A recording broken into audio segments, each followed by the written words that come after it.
Hello. We're going to go over the prison calls today with Mr. Robert. If anybody would like to join me.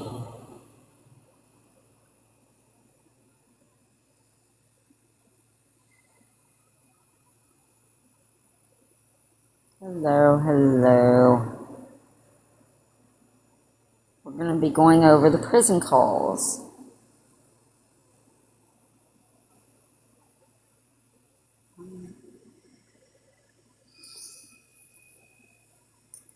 I'll give it a few minutes, see if anybody else comes in. I'll probably go ahead and back up the video that we were watching yesterday. It's the 8/5/2017. It's a prison call between Gypsy and Ryan. And you can find these prison calls on Gypsy Rose Prison Calls on YT. And the date on this one is 8/5/2017. And I'm going to back it up a little bit because I had to leave yesterday because my husband had called and we had plans.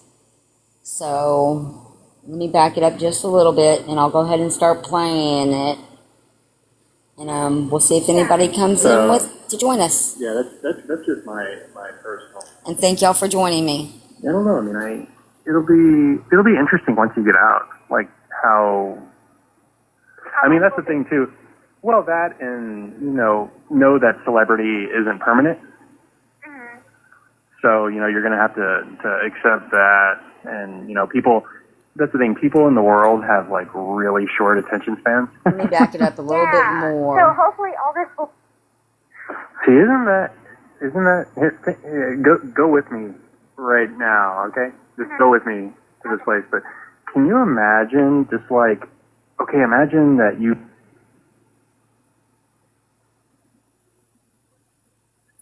just the world is going to end. You know what I mean? Like everything is just not working Hello, out everyone. and Welcome crumbling in. around you, and relationships are changing, and then just imagine coming through the other end and realizing that, oh my God, it wasn't as bad as I thought, and Hello, everyone. it was all in my head that I was just making it worse.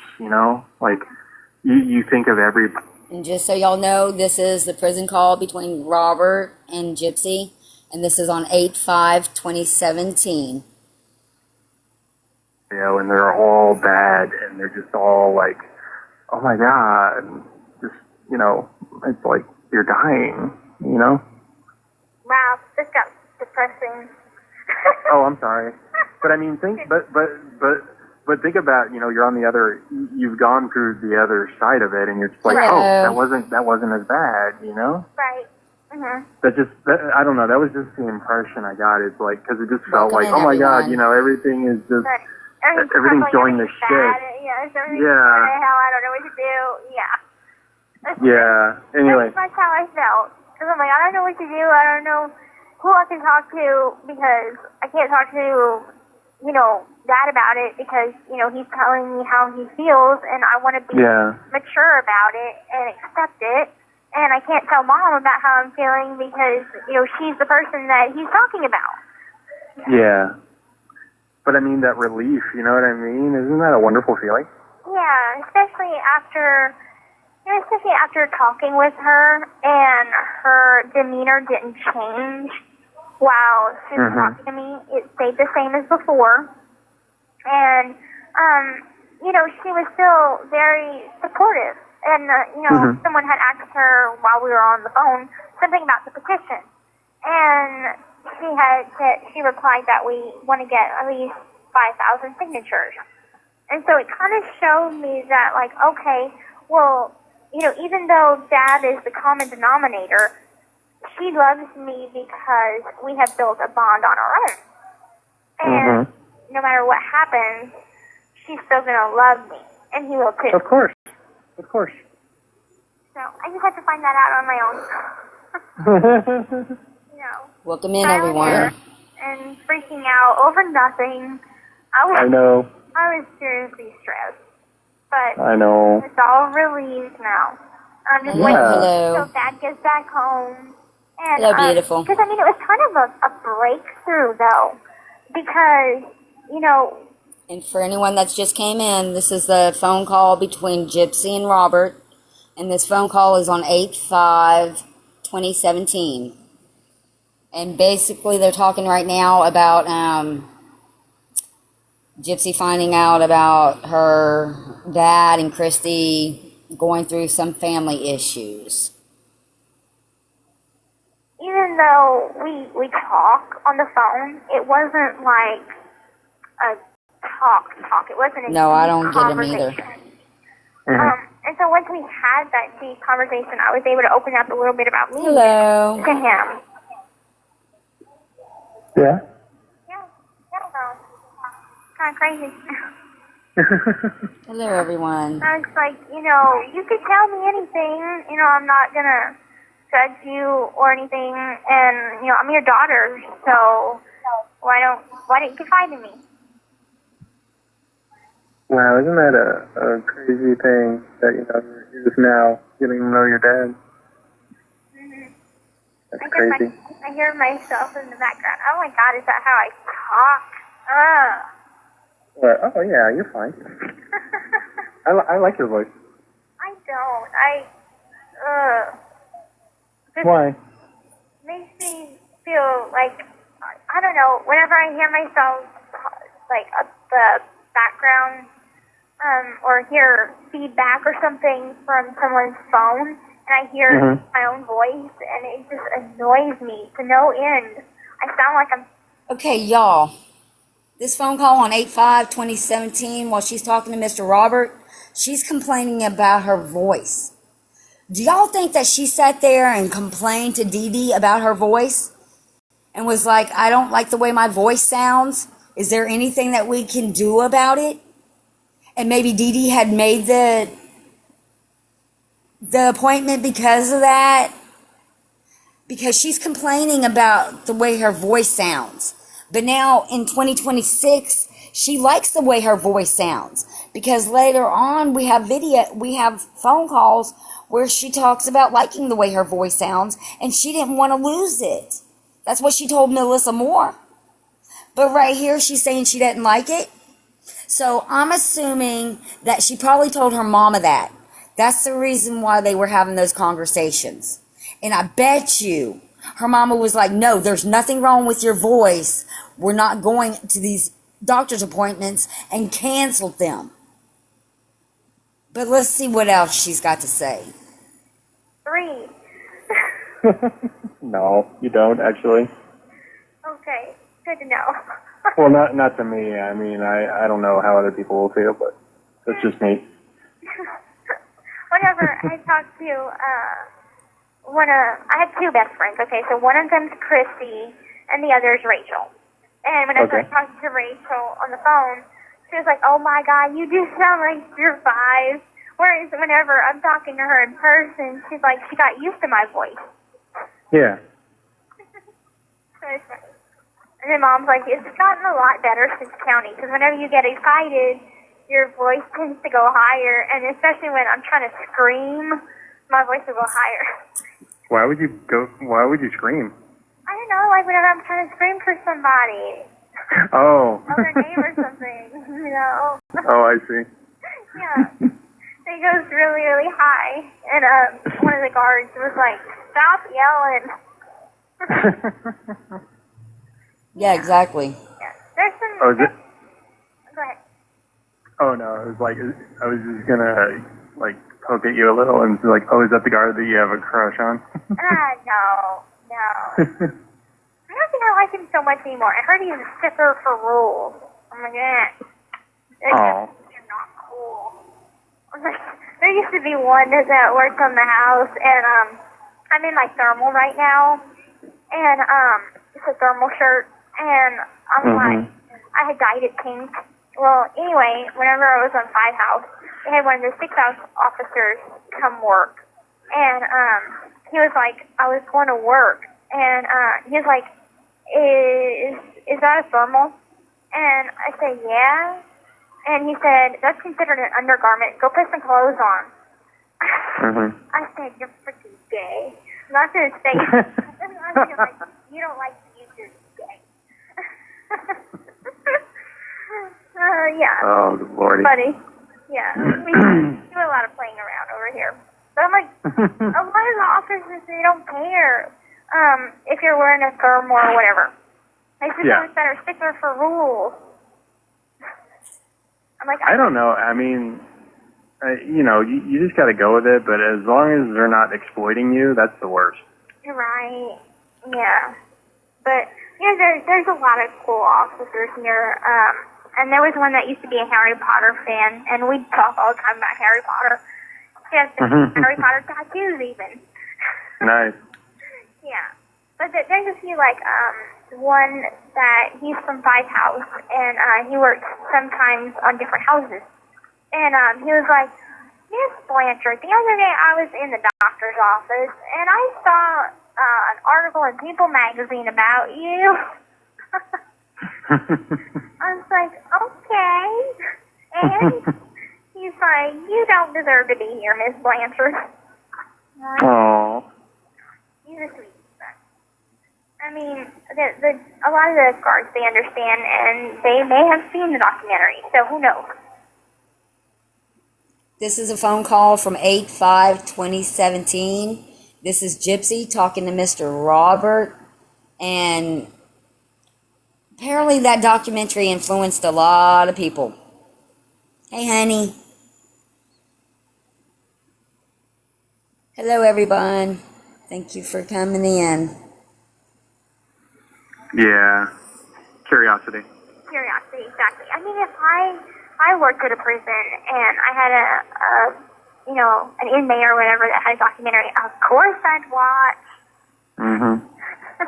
Just out of curiosity. Well, I mean, that's just, I mean, I guess it is, Hello. you know, celebrity. I never thought of it like that. I was thinking, I mean, when I first saw it, I was just really, really, I mean, I identified a lot with you. Mm-hmm. And, you know, it just kind of, I don't know. I mean, I didn't want you to face the world alone. Like, that was the instinct I had, you know what I mean? Because it did feel like you were kind of like a kindred spirit. Mm-hmm.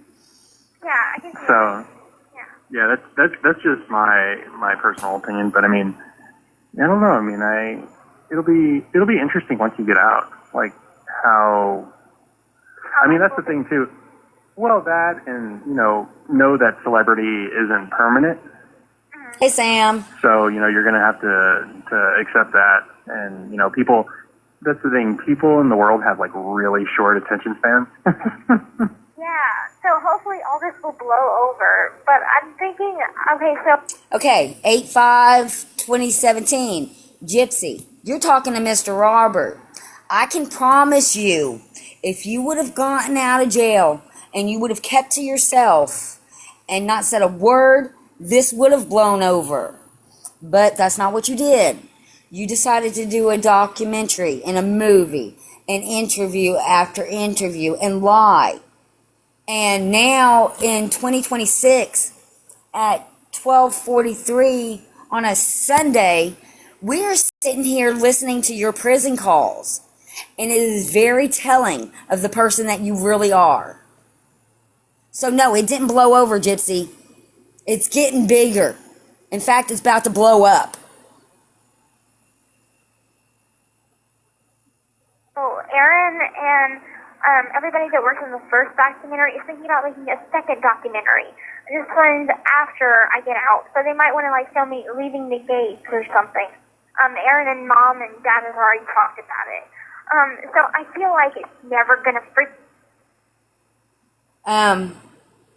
Gypsy, when you're talking about this in 2017 to Mr. Robert, no, they did not make a second documentary. And there's always gonna be But I can promise you, something else. one way or another, I'm scared of it because I'm like, when do I just? there will be a documentary made.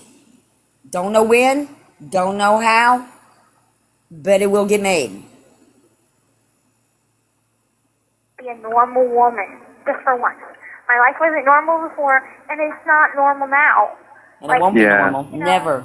It just weighs on me because I'm like, my name puts me out there. Yeah. So I can kind of understand why my roommates are so against me naming my future kid Merlin, because it just it puts you out there, and the spotlight's gonna be on you whether you like it or not. Because it's And I want y'all to remember, on 8/15/2017, while she's talking to Mr. Robert in this phone call, she tells him that she wants to name her son Merlin.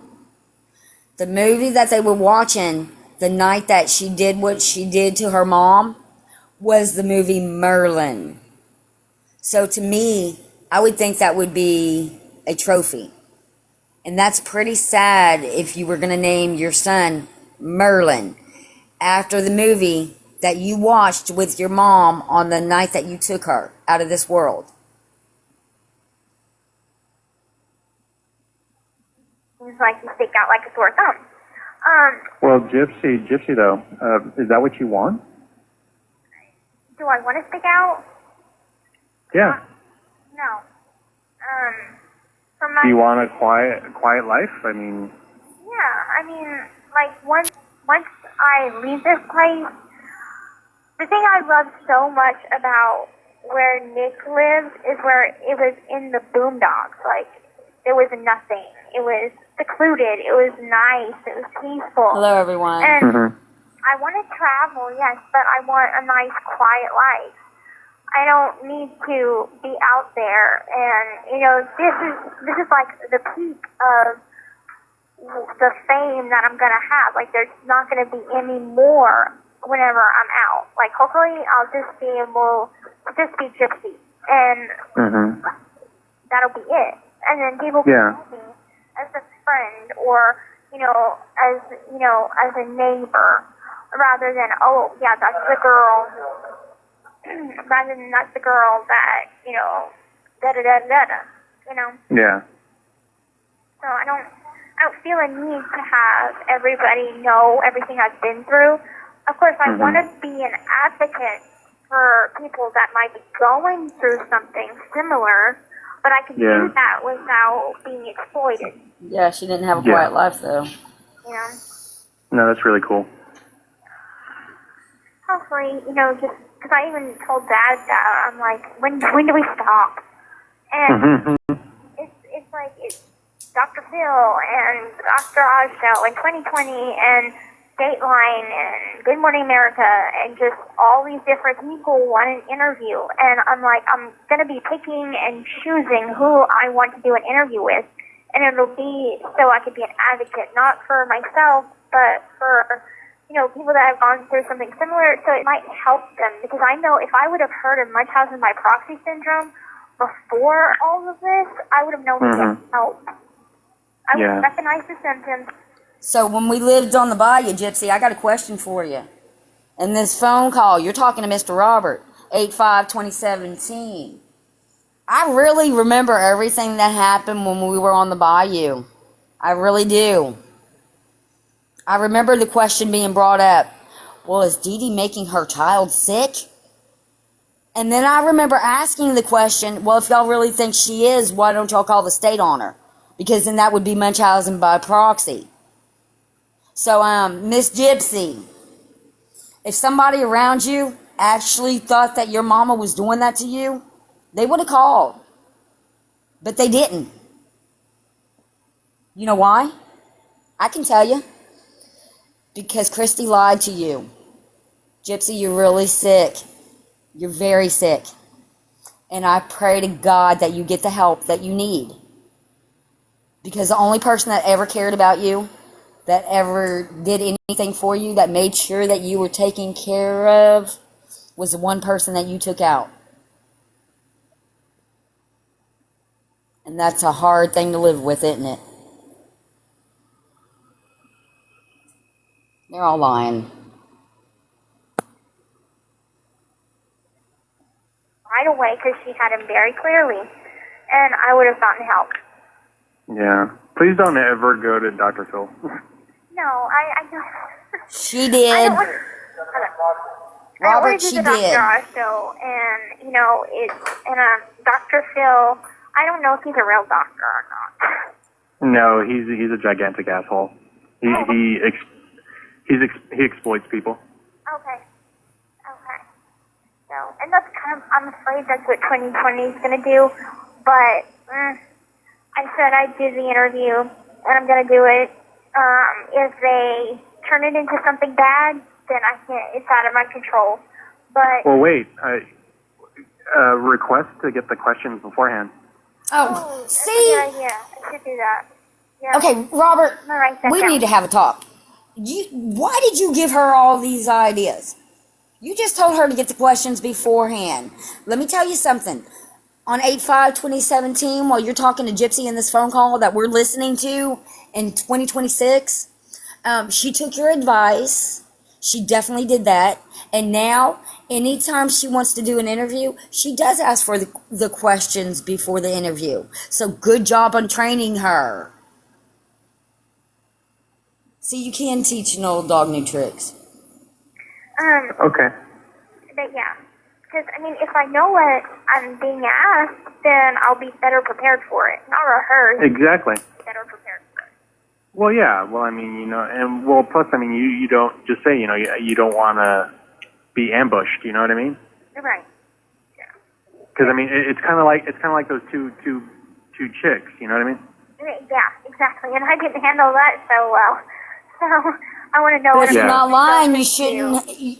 Exactly. shouldn't be a problem. But she said that, the lady said that it would be focused on mainly how I'm doing now and my past. Now, of course, they're going to have stuff about the case, but, Yeah. yeah, that's inevitable, but I feel like if they can just focus more on how I'm doing now, that would help. And I can mention the petition, and hopefully I might can get some more signatures, Yeah. Oh, you're starting to cut out. I wonder if the weather... Oh. And just so y'all know, on 8/5/2017, in this call that she's talking to Robert, the petition that she's talking about, they're trying to get her clemency during this time back in 2017. Now it's 2026, and we know that didn't go through. But that's basically what they were trying to do at this time. You need to go? let's see, what time is it? 9? Is it 9? Or it's gotta be 9? It's almost 9. Yeah, it's almost 9. Okay. I thought it was Yeah, 10. honey. Well, can I call you right back? Sure. Okay, we're going to speed it up because All I'll right, bye. get through this. Hello. This is a free call from an offender at the Chillicothe Correctional Center. This call is from a correctional facility and may be monitored and recorded. To accept this free call, press 1. To refuse this free call, thank you for using Securus. You may start the conversation now. Okay, and y'all, this is 8/5/2017 between Gypsy and Robert, and you can find these calls on the Gypsy Rose prison calls on YT. And this is the third call in this video. Hey, what's up? Nothing. I only went to the bathroom for a second, and then someone took my phone spot. So I'm like, oh crap, I gotta wait. Oh. The phones are usually busy around this time. Well, that sucks.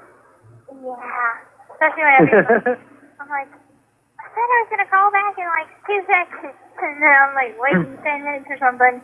And so I went to tell my roommate, I'm like, I'm hungry, I haven't eaten all day, can you fix me something?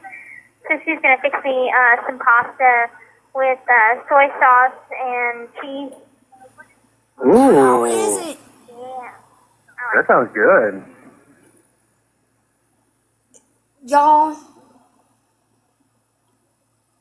I'm not understanding. On 8/5/2017, while Gypsy Rose is in a full-fledged prison, why is she having everybody else do stuff for her? She's having people cooking her food, carrying her bags. She probably had somebody wiping her butt. The same things that she has had her mama doing, now she has to have 50 people do. When it only took one DD. It is. It's her own creation. I had a bunch of random stuff in my locker. And I was like, I'm hungry. Can you fix me something? I have her cook for me all the time. And she's like, yeah, well, there's not much to work with, so I'm just going to throw things together. And so she threw something together, and I'm like, it tastes like pizza. I'm like, it's actually, I mean, rather than be homeless. Ramen noodle is like gold there. it's very, I tell you what, we shouldn't have a homeless population right now. There's no reason for a homeless population. Y'all need to go around in every state and pick up all them homeless people that are dying on the street and put them in the prisons. Because y'all are taking care of prisoners better than you are the homeless vets and the children and the old people. What is wrong with us as a society? very freaking, a lot of people eat ramen noodle, and it's used in everything we pretty much cook. I'm just burnt out on them. I had them in county, have them now, and burnt out on them. And I'm like, I could live off potatoes and garlic pasta. That's just something that I can live off of. So I keep a well-stocked seasoning selection. So just in case I see something that I do want to go eat up at the chow hall, like I can spruce it up a little bit with the seasoning, and then it makes it edible. Nice. So yeah, the food itself though, you said it's like very bland, right? Yeah, it is very bland. Like the mashed potatoes, but it's the pasta or whatever. It's not real mashed potatoes.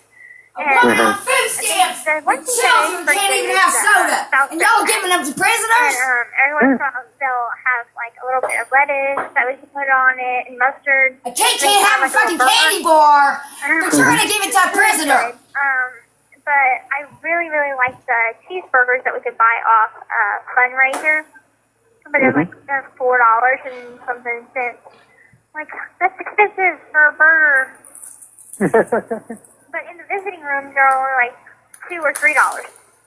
Everybody should be mad about this. Well, you think about what you want to eat when I get there, okay? I wonder. I know I'm probably gonna want a freaking Hershey pie. I Hershey love pie. And if you're not mad, something's wrong. Okay. This is so good.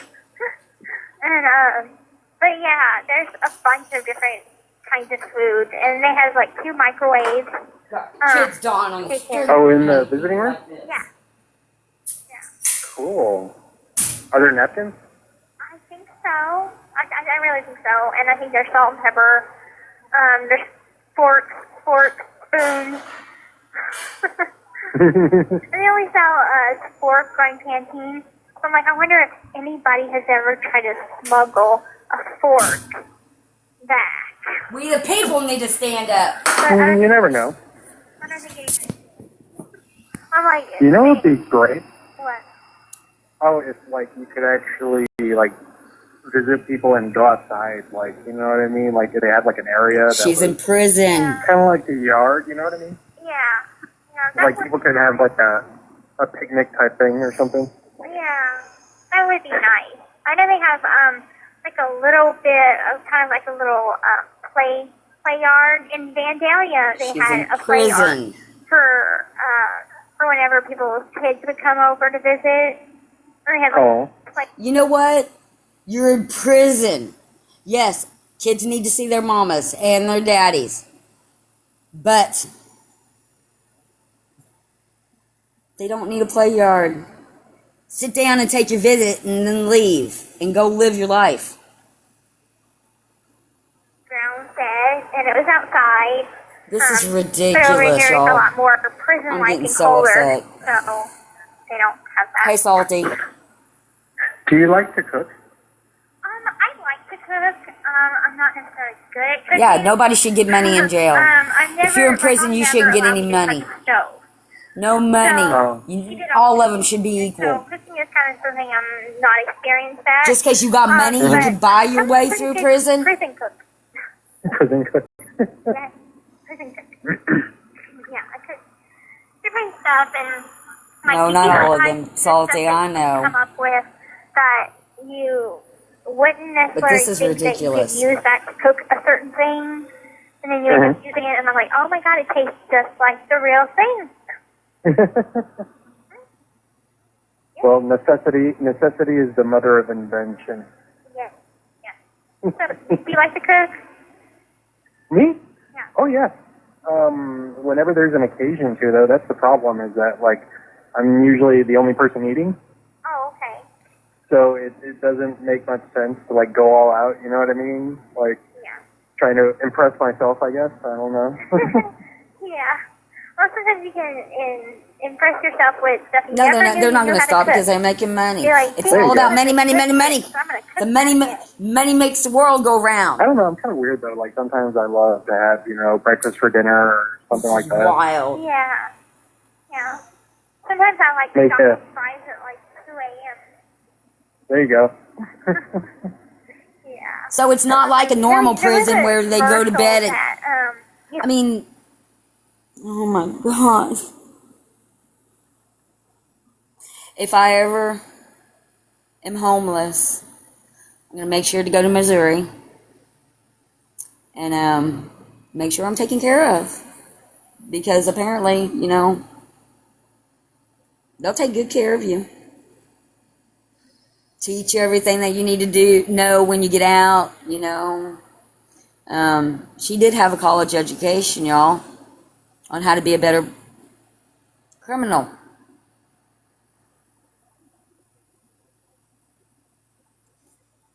Wow. and it was for McDonald's, and they had this guy that wanted French fries at like 2 a.m.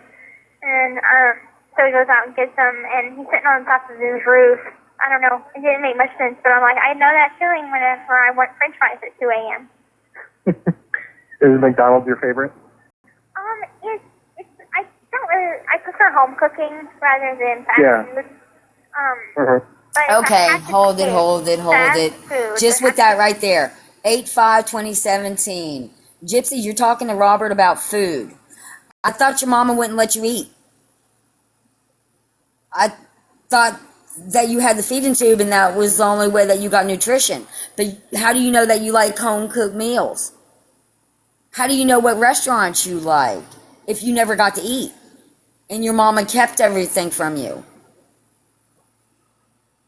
But right here, you're saying that you like home cooked meals better than you do restaurants. So that makes me assume that you've had plenty of home cooked meals and went to restaurants and ate food. Cracker Barrel, because their food is like home cooking. So Yeah. but through drive-through, McDonald's would come in, second best for French fries anyway.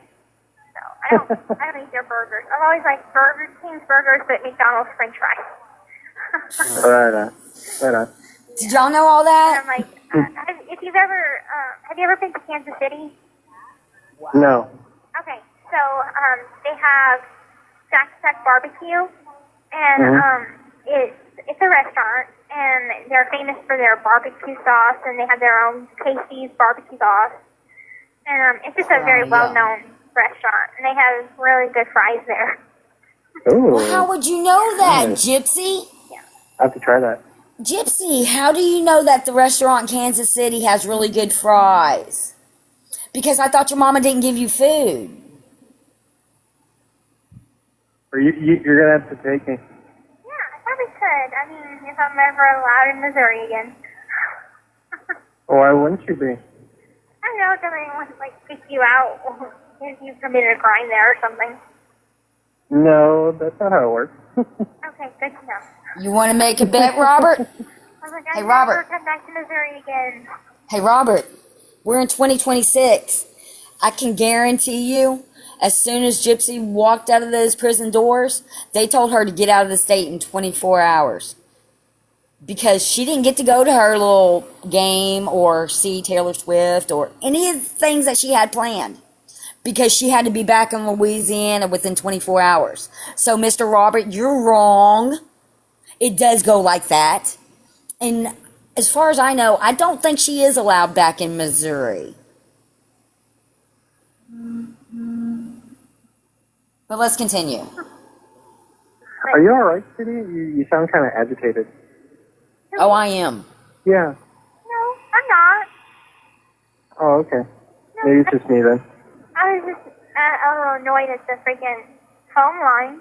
That's about it. Oh. Yeah. Because Yeah, last time we talked, it was hard to hear you a lot of the time. it could have been the phone that I was on. Yeah. Because they're different, and I mean they're Yeah, the it's same sick. She wanted to go phones, back to the same house. kind of phones, but some of them are kind of messed up, and so it depends if I'm getting on a messed up phone or not, and it would drive me crazy because every time bad weather comes, the phones go out, and then the phones had a tendency to go out at random times, so the phones would be shut down all day. And that happened, I think, on Father's Day. And I'm like, I need to call my dad. And the phones are shut down. Like, this is ridiculous. But also, they had something that happened to where it knocked out the server. And She the about to phones were come after down, the y'all table was next. down. She didn't get to talk to her daddy the on kiosk Father's Day. Where we make our order is down. Like, it was all bad. Oh. Yeah. So it annoyed me Sounds awful. when it happened. Mind y'all, she never missed a Father's Does it Day. happen, I mean, every single time that there's bad weather? She always told her daddy the phones get Happy a little, Father's Day Brizzly. throughout the And 23 difficult to years hear that she was whenever with her mama. It has bad weather. So it's pretty typical. Oh, okay. So I hate calling whenever it's like bad weather because I'm like, it's gonna be impossible to hear. But so far I'm hearing you pretty good, so it's fine. That's how it's supposed to be, Okay, Miss good. Moore. I think the weather must have got quite bad. But not anymore. Now it's college And campus then, let's see. with so, toys and all. Tonight, Oh, yeah. yeah. No, go ahead. Oh, No, you. I was gonna talk about the movie that I was gonna watch. What movie? It's called Gifted. Have you seen it? No, I haven't heard of that. Okay, so I've the watched guy that that plays movie. Captain America plays Yeah. this movie, and it's about a girl, a little girl that is a freaking math genius, and like, Oh, I have seen that. I saw the trailer for that. okay, yeah, so that's the movie that's playing tonight. Oh, it looks cute. Yeah, so I'll tell you about it once I watch it. Okay. Yeah, I mean they play Yeah. some newer movies, so I enjoy that, and I popped some popcorn, but I haven't eaten all day, and I'm like, I'm hungry, but I get to a point where I'm like, I'm over hungry. So I'll get like, oh, I'm so hungry, and then once I eat something, I'm like, I'm not hungry. And my tummy will hurt, and I'm just like, I should have Pam, eaten Pam. something when I was actually hungry. And I wouldn't Yeah. get to this point. Yeah. Yeah, it happens to me sometimes. I sometimes forget that my body exists. I'm fully aware, constantly. Like, for someone that is so tiny, you can eat so much. I'm like, I could You take are it. tiny. You are so tiny. I am. The gypsy. You know, all it would have taken is for one of the guards to hop on the other end of the line and just listen into any of these phone calls and been like, maybe somebody needs to hear some of this stuff. Because you're talking to this man about eating. And that you eat a lot. But you told everybody out in the world that your mama starved you to death. So, how's that work? Yeah. I'm tiny. Once you see me, you'll be like, damn, she's really tiny. Oh. And I'm very large, so it's going to be funny. Oh, yeah, that's something else that asked in the letter that you're going to get. Is how tall are you? Oh, I'm 6'4". Oh, damn, that is tall. Damn. I think my freaking brother is like 6'3". Damn, you're going to be taller than him. Fuck. I'm probably taller with my boots, too. Oh, dear. It's like towering over me. Nah, I won't do that. I won't look down on you. Okay, Cool. Well, you might have to look down just a little bit to actually see. Well, I'll adjust my seat so we'll be eye to eye. Okay, that's not the plan. Normally, whenever. Oh, hey. Yeah. Oh, your mom posted in the group about your Wait. what happened with. On 8/5/2017, Gypsy's talking to Robert. And you can find these prison calls on Gypsy Rose prison calls on YT. Mr. Robert. Christy is not her mom. Those two girls. Oh, she did? Yeah, and also that Ken guy just like recently got added. So I was like, wow, that's weird. Like I'm getting like real time updates. Right, you are, yeah. Oh, and also this is weird. I don't know if you want to know this, but Nick is getting a new lawyer. Oh, he is? I know he had court yesterday. Oh, yeah, they granted him. Why is he new talking to representation. Gypsy about Nick? What the hell? He had the best out of Bolivar. Why is anyone talking to Gypsy about Nick while Nick's trial is going on? I have no idea. He had Dwayne Terry, which is the best out of the county that, because I had Mike out of Greene County. Now, because Nick is my co-defendant, we couldn't have an attorney coming out of the same county. So he had to have a lawyer from a different county. And as I'm told, Dwayne Terry was actually a pretty good attorney. And I mean, damn, that sucks for him. Hello. Wow. Well, you know, I mean, I don't know. I have no idea what he's hoping to accomplish, but hey, whatever. You know, more power to him. Well, I don't know. I'm like, and I was talking to my roommate the other day. I'm like, why is it after every court it was always a media circus for me? That he has court and he has absolutely no media coverage whatsoever. Like the news leader might report on it, but I had to find that out in the newspaper. But for me, it was like always covered on every freaking news channel possible. I'm like, that's unfair. Well, I think it's just because of the circumstances of the case. I think that's what's most interesting about it. I mean, you know, what Nick did, I mean, happened I'm not trying to downgrade what happened to your mom, but, I mean, you know, it happens all the time. I mean, you know, Nick is not, unique. Yeah.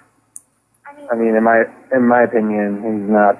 This kind of stuff happens like a lot, and I was watching a couple of shows on TV. One of them called Snapped, and I guess they have an edition called Killer Couples.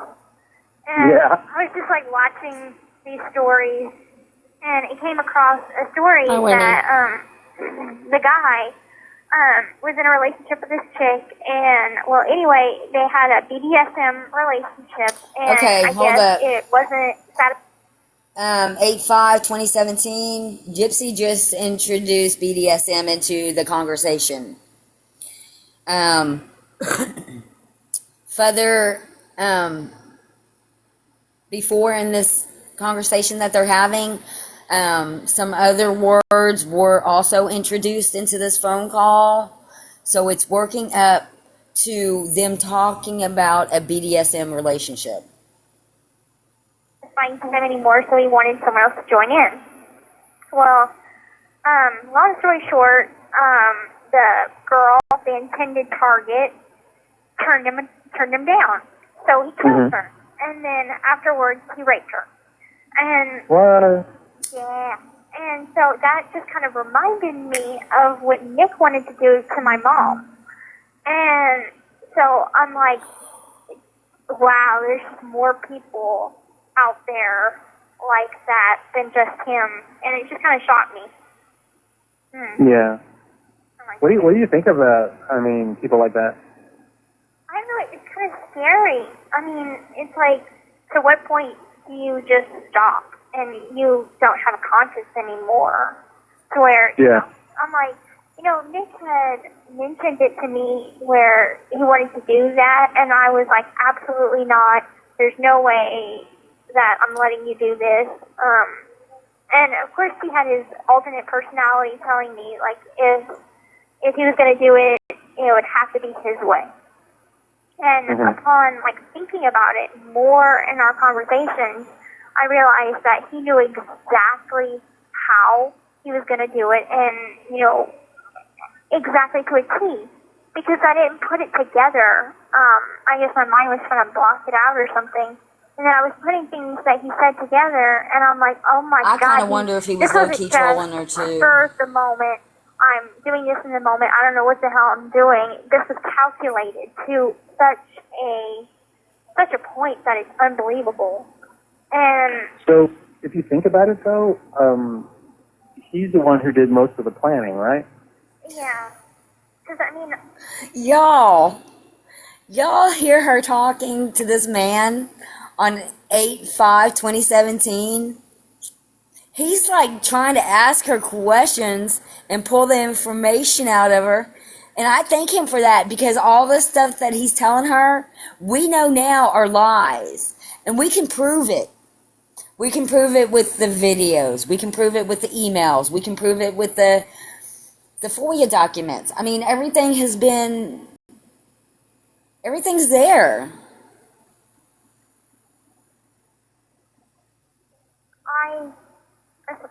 I know I'm like sitting around people that, are listening in to me talk, but I don't care. I'm talking to you, so I don't care what anybody thinks. Don't cause a problem, then let's talk about something else. No, it's not going to cause a problem. No, But, it's not. Like, it's crazy because... Y'all, she doesn't realize we're listening. Shh, don't say anything. She might hear us. I suggested something, and then he took it to a whole different level. Like, he had conversations with me that I thought, this is the guy that, like, I need to get him. Did y'all hear that? She just said she suggested something. She also is trying to blame all the planning on Nick, to this man, Mr. Robert, on this phone call from 8/5/2017 that you can find on the Gypsy Rose prison calls on YT. Some help. Because in one scenario, he's like, okay, well, I'm gonna tie her up, and I'm gonna strangle her, and we're gonna bring the body into the car, and then afterwards we're gonna go to this place where we're gonna dump the body and a farm or something. And he was very, very big on rape. Something about rape just turned him on so much. And so he was like, I'm going to rape your mom, and then I'm going to take the condom off, and then you're going to drink my semen. And I'm like, you're so fucking fucked up. And I'm like, this is unbelievable. No, we're not doing that. And so, what happened was the lesser of two evils. I hate to say it, but it was the lesser of two evils, honestly. Mm-hmm. And what was Because that? I'm like, if I hadn't maybe put some sort of stop to his more devious thoughts, things could have been hella worse. You think so? Yeah, I think so. Hmm. And then, I had to freaking talk him out of doing some sick shit for so long that, I think maybe the fear of me not wanting him anymore, or the fear of me saying, I'm done with you, I'm leaving, this is not going to happen, scared him. And so he'd lose me. And Robert? he didn't want that. Robert in Texas that talked to Gypsy Rose Blanchard in 2017 on a prison phone call. Could you please come to the front of the class? Because we've got some stuff to show you. And with her telling you all this, I would really like to hear what you have to say. Because you seem like a decently smart man. And you were asking her the questions that needed to be asked. but she wasn't telling you the truth. But with us having all the information now and us having all the evidence now, we can go back and answer all these questions for you if you would like to sit down and have a conversation about it. So and I thought he was just going to do one stab, okay? I know that sounds horrible, or not even think that he was going to do anything to begin with. And then he ended up doing what he did. And Yeah. I'm like, oh my God. Where were you, And I Gypsy? freaked out on him whenever we were back at the hotel. I started crying. No, you Didn't didn't. expect that. That's a And, lie. You know, he played off like he was... We got the cookie video. We got the not the cookie video, the brownie video, where you're laughing and giggling, and Nick is sitting on the bed, looked like he was crying his eyes out. And we know now that Nick felt guilty, and you were telling him all the good things that your mama did for you. And he got upset and he was crying. So you're telling Robert Nick's account of the story, not your account. so concerned about me, and he started to fake cry as well. And, but, I mean, now looking back on that, I'm like, if somebody could do that, and then 1 minute turn around and everything's fine, and then the next minute try and show some sort of remorse, and then the next minute turn around and be all happy. Like, that's not normal. No, it's not normal, Gypsy. You need to go talk to someone. So, I don't know. I think that he needs a lot of help. And Yeah, you do. like I was saying before, whenever those women were bringing up that I have no empathy for him, it's not that I don't have any empathy for him, and I could put aside my hurt feelings from our relationship. I could put that aside. I don't think that he should go to prison for the rest of his life because he cheated on me. I'm not Okay, there it is. like that. But He cheated on you? There it is. Okay, she's telling him, Mr. Robert, all this because she's upset because Mike Stanfield, her lawyer, told her about Nick talking to those other girls. And the reason why Mike Stanfield did that was because up until that point, Gypsy was still protecting Nick.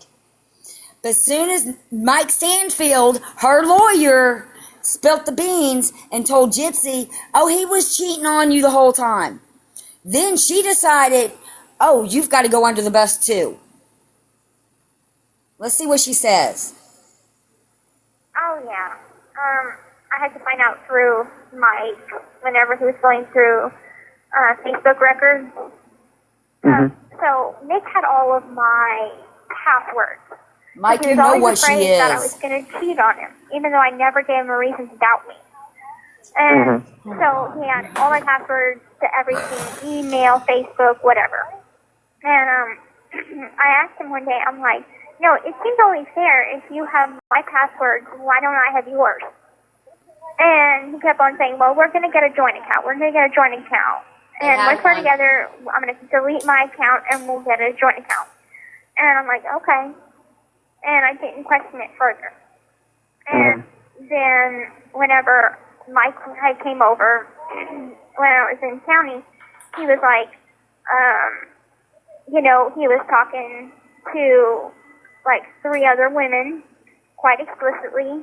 One was in Wisconsin, one was in Kansas, and the other was in Louisiana. And I'm like, I fucking knew it, you know?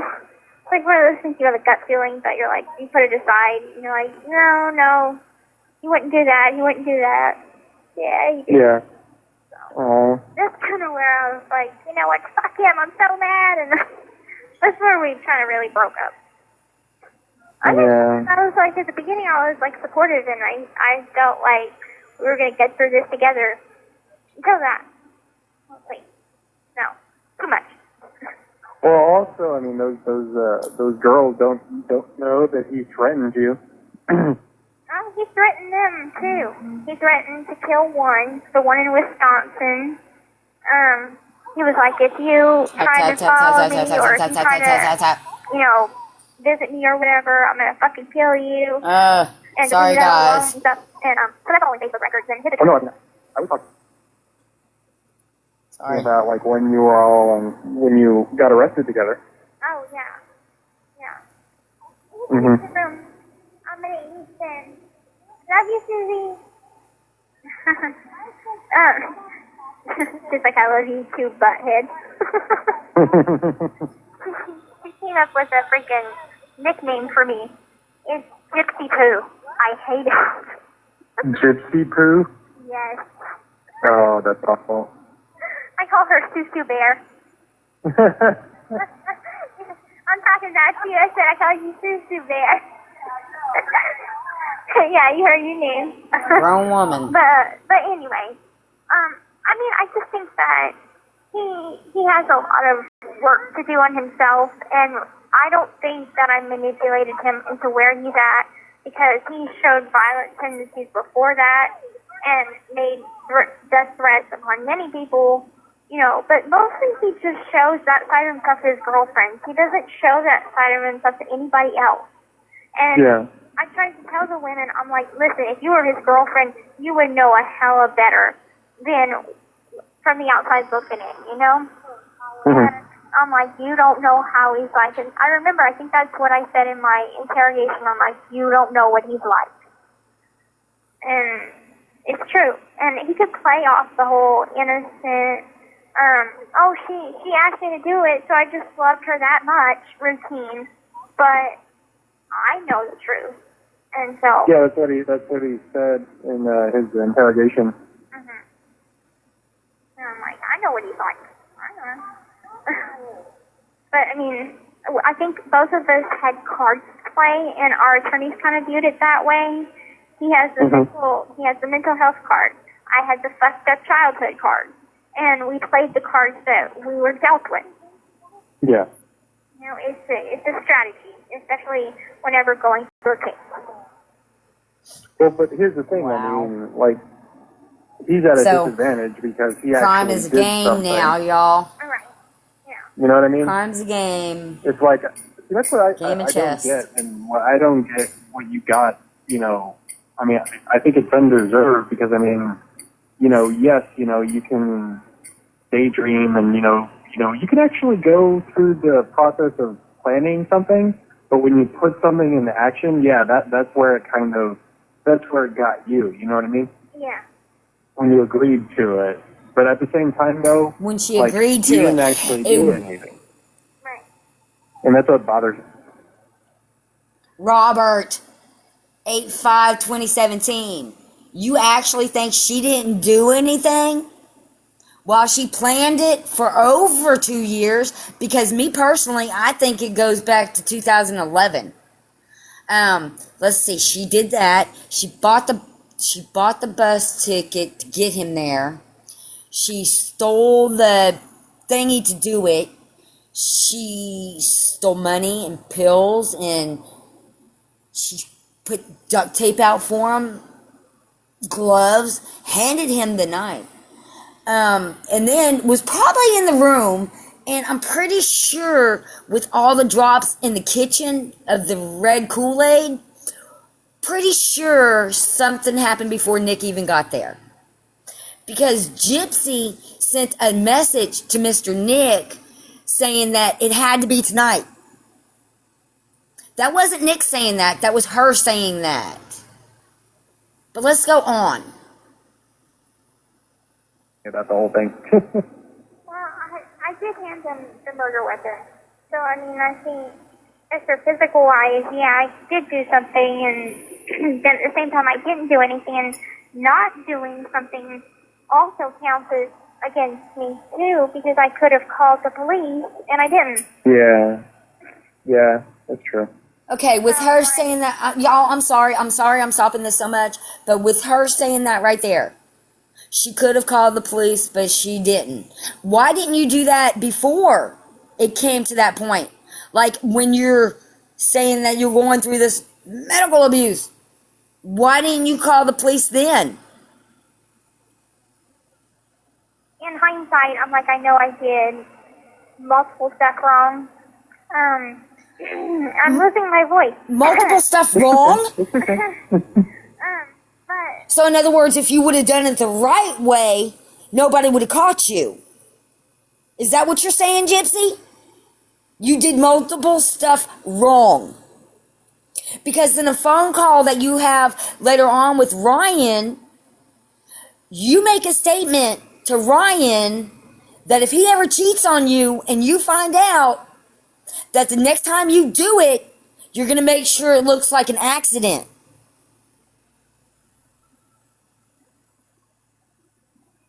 Now we got a whole blood. I know Oh my God. better now. If I was ever in that kind of a situation again, I know the right thing to do now. Whereas before, Yeah.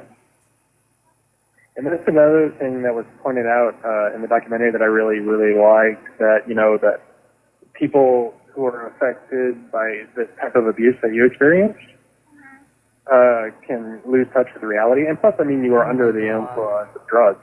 No, she wasn't.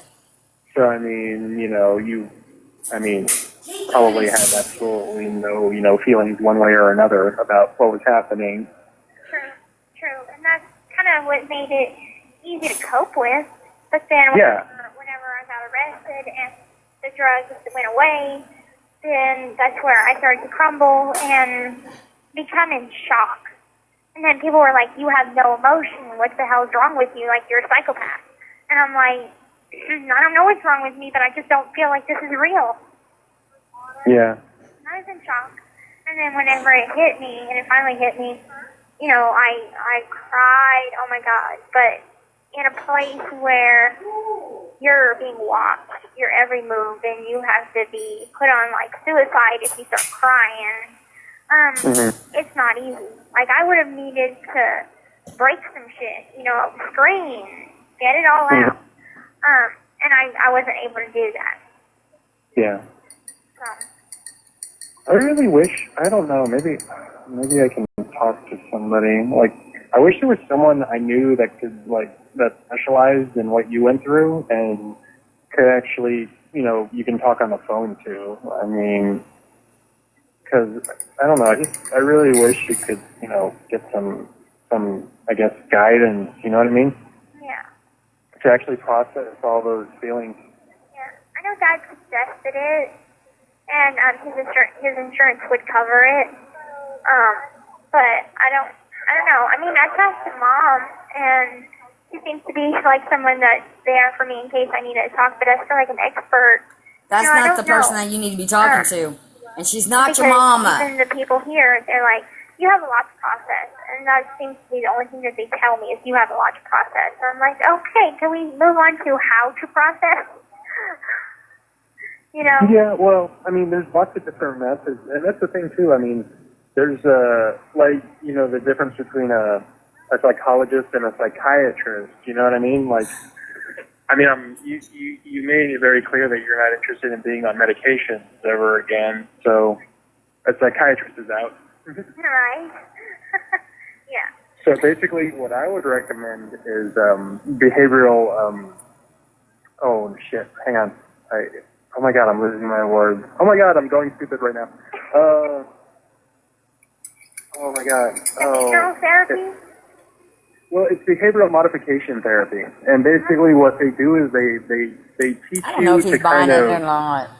like face, you know, the I know what later your on he father doesn't did. buy it. That's treatment here. It's not only drug treatment, but it's behavior modification here too. Yeah. Like, but I mean, like, they teach you, like, coping mechanisms besides, like, healthy ones, you know what I mean? She didn't learn them. Because what I'm afraid of is if I get put on medication, what happens if I get addicted to it? The only reason that I was able to get off the drugs that I was on is because I got arrested and I couldn't take anymore. And they wouldn't give it to me.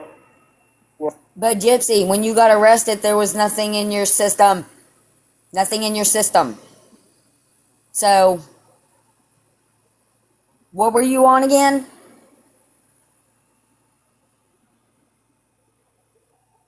honey, also, you have to consider the fact that your mom was not a doctor. Yeah. So, I mean, well, that's the thing, too. Like, I mean, with psychiatrists, it's still trial and error. It's see what they do, like, you know, you go and you explain how you're feeling, you know, you explain the emotions that you're dealing with, and then based on that, you know, they give you some medication to try, and then, like, based on your reaction to it, because, I mean, sometimes, I mean, I went to a, like, I'm on medication personally, and I say that a lot, don't I, personally? I never noticed. Oh, okay. Well, damn, now you're going to notice. Anyway, no, but, like, basically, they, you know, they kind of gauge, like, how you're feeling and how, like, you can stop at any time. I mean, you have that right. And you say that, like, I'm stopping, you know, this because it's doing this to me. Like, I don't like how it's making me feel. I don't like, you know, some drugs cause you to gain weight. You don't like that. Some people, you know, like, sometimes you'll have, like, an allergic reaction. I mean, it depends. Everybody's different, you know? Right. But also, like, you know, they said, oh, okay, well, we can try this. You know what I mean? So they're not going to force you to do anything. Okay. Like, not like your mom did. It's only you know about what I 10 mean? minutes left in this call. Yeah, because I just assumed that it would be, like, forced upon me once you're... Because with my mom, once it's prescribed, you're always going to be on it, and you have no... No. Oh, no. Oh, sweetie. Oh, I'm so sorry. It's okay. Okay, but I just assumed... you have to learn... Well, you have to learn body autonomy. You know what that is? No. Body autonomy, you have the right. No one is... It's not okay for people to touch you. It's not okay for people... You know, if you don't like someone touching you in a moment or whatever, you have the right to say no. You have the right, That won't happen. you know, to put whatever you want in your body and, you know, do whatever you want with your body. You know, it's your choice. You know what I mean? Robert, don't tell her that. That's body autonomy. Okay. So it's kind of So, like you're in control of your own body and what happens to it. Yeah, she knows. And that's the thing too. Like, you know, with medication, like how it works is, you know, if it's not making you feel better, if it's not doing what you want it to do, then stop taking it. Don't take it. There's no obligation to take it. Yeah, that's No obligation whatsoever. Mhm. good. What are you on medication for? Oh, I was having really bad anxiety and suicidal thoughts. Oh, okay. I mean, it was getting to the point where every single day I thought about dying. Yeah, I want to know what he thinks now, God. too. Wow. Yeah. So I really needed I'd really like to sit get down some and talk help, with and him I about did, this and stuff that and was show a him long the time ago. And I'm still videos. on medication. I mean, it's been years now, and it's really helped even me out so that I have a very, I mean, before I was very, I mean, I've never been violent, and I've never been like, everything is internal with me. You know what I mean? Like Just got a everything is violation, just kind y'all. of like all my pain is For 10 inside, minutes. and that I can't let It's it all right. out because I'm afraid I'm going to hurt somebody. This is almost but over. I don't think I'm capable of that. That makes sense. So it's just, yeah. I mean, it's kind of, I don't know, but I mean, yeah. I just take. Tappity tap, tap, I tap. lucked out though, and it was one of the first Keep it medications safe, that y'all. I took that really helped me kind of balance out. You know what I mean? Yeah. That's good though, because I mean, if it helps, then it's obviously doing its job. You know. Yeah. Well, also, I mean, I've had to modify it because, you know, I'm also on this other medication that gives me a little bit of energy Here, I'm going to speed it up a because little bit. I was starting to feel like really lethargic on the medication. And, I take this other one to They're kind just of, balance basically that. So, I mean, talking your body about temperature changes. medications and going to the doctors. But I mean, you know, I can totally understand though that, you know, they say that's a symptom of Munchausen by proxy is, you know, the distrust to the medical, you know, any kind of like going to the doctor. Yeah. Like you can ask the people here, I don't go to medical even when I'm like so sick. I'll wait it out and just be like, look, I can buy, you know, some freaking sinus pills off of Canteen and all cough drops and Vicks Vapor Rub, and I'm good. You know. Well, Gypsy, if you don't know anything and you only have a second grade education, how would you know how to do that? Is it because when you got sick, when, you know, your mama had you, she took care of you, and she made sure that you had Vicks Vapor Rub and cough drops and Unless But it was see, like that's the flu or something. yeah. See, that's I mean, it's understandable. It's completely understandable, but at the same time, though, like, She has had more medical procedures since she has been out of prison than she did ever when she was with her mother. I want y'all to remember that. Because she's had a nose job. She's had lip injections. She's had all kinds of stuff done.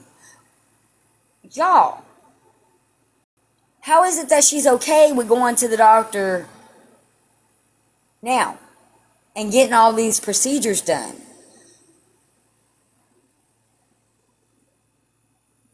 you know, it's also important to, like, because I mean, it could be a symptom of something bigger. It could be a symptom of something worse. He's trying to and tell you don't her. know. You're right.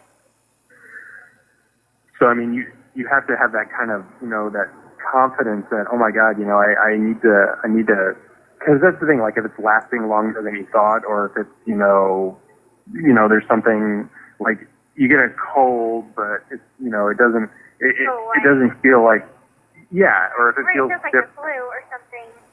Because I did have the flu once, and I had to take Tamiflu, and that was the only thing that made me feel better. And like my mom, she would have us freaking take 3 flu shots a year.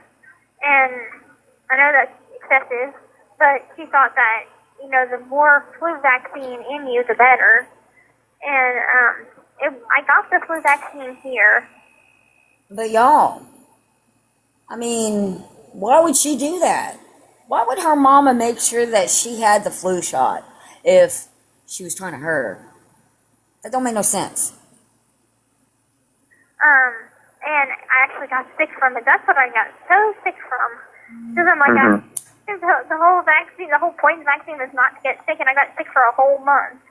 I'm like, you can ask Mom, I was sick for weeks and weeks, and I'm like, I don't know when I can kick this. I don't know why I'm Y'all not need to able figure out when get she any had the better. And flu. I couldn't sleep. I couldn't eat. I was just coughing and coughing. My poor roommate tried to Oh, never mind. She was stand in me this jail. whole time. I'm You know what? It's rough because it's like when someone tries. What she's talking about right there, how she got sick from being in, when she was in jail.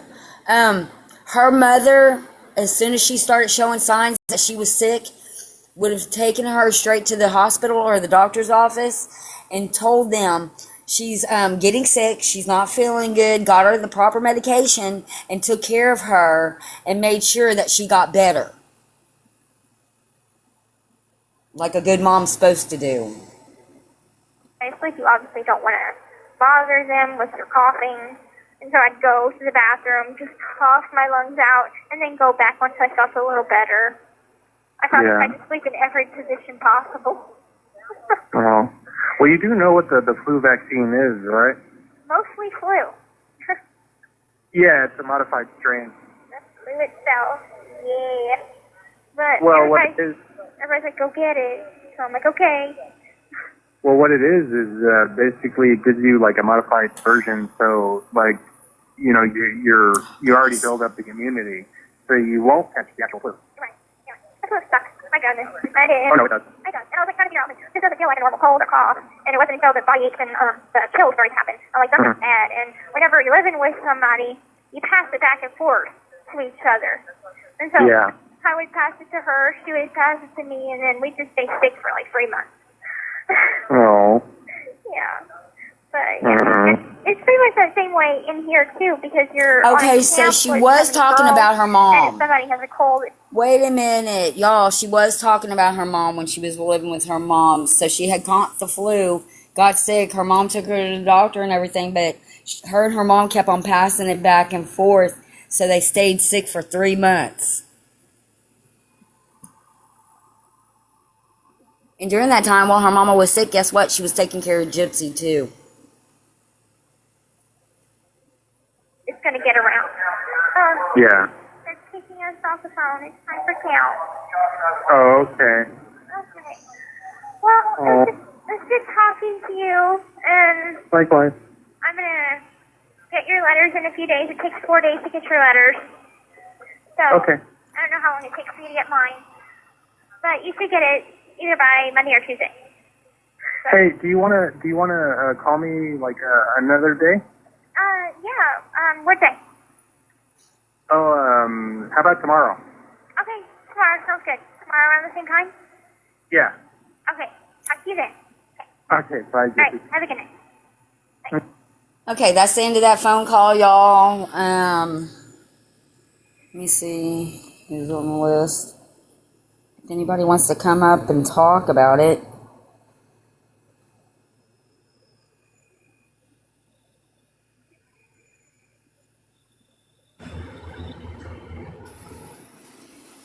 Hello. Oh, hey, I did not How are you mean. doing? How you doing? My name's Nick. That's crazy. Oh, I'm great. Just listening to these messed up You calls. know what's crazy about this whole thing, though? You sent me the invite to watch this and listen. Well, I Yeah. start listening to this crazy shit, and my girl is in prison right now. My name's Nick, and she's off her rocker. Oh my And goodness. listen, and she's off her easy just a little Oh bit. You know wow. what I'm saying? Yeah. Yeah, and Oh wow. but I bet you were kind of flipping out for a minute there, a little bit. huh? But listen, you know how she was talking about the mother. Oh, hey, gotta go. Hold on. Okay, bye-bye.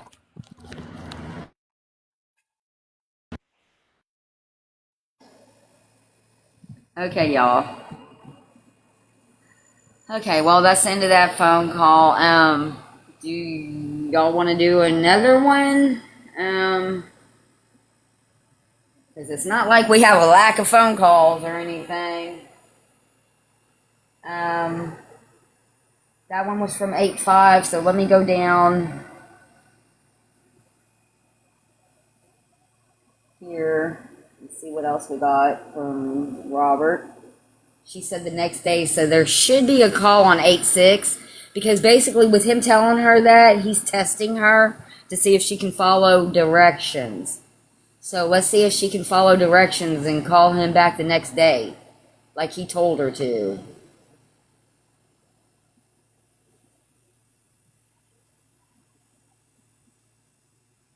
Let's see. Nope. She can't follow directions. Wait. No, I was wrong. I'm sorry. I'm so sorry, Miss Gypsy. But you did. You did follow directions. Okay, we got one here on 8/6/2017. It is 2 hours and 50 minutes, y'all. Probably won't do the whole 2 hours and 50 minutes, but we'll do as much as we can. And then I'll pick up in the morning and do the rest of it. Because I'm just really interested to see what Mr. Robert has to say. So let me get this all set up. And if anybody wants to come up, you can. I'm just pretty much just playing these calls and talking about them and trying to get through them. This one I have not listened In the to book, he was actually there when they were. very much of it. But I'm going to go ahead and set this down and start playing it. And I need to take a smokity break. He is And this one is on. completely different, like in the book, than Hold on. Antonio What Banderas. is that? Hello, this is a free call. And this call is from 8/6/2017 between Gypsy and Robert. And you can find this call on Gypsy Rose Prison Calls on YT. And go give them some love because they're doing the Lord's work over there. Call from an offender at the Chillicothe Correctional Center. This call is from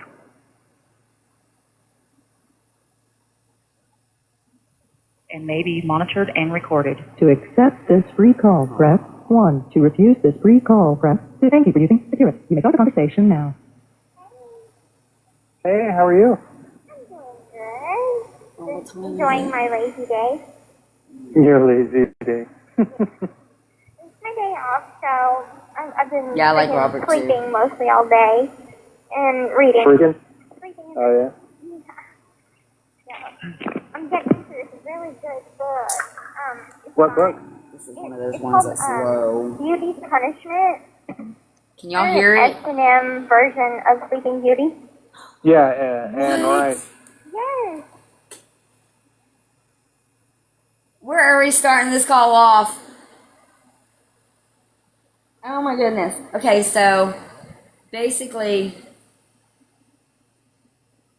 she's talking about a book. Let me rewind it a little bit because I'm kind of. Book is it again, Gypsy? Oh, come on. We're only 54. Not even a minute in, and I'm already having a fit.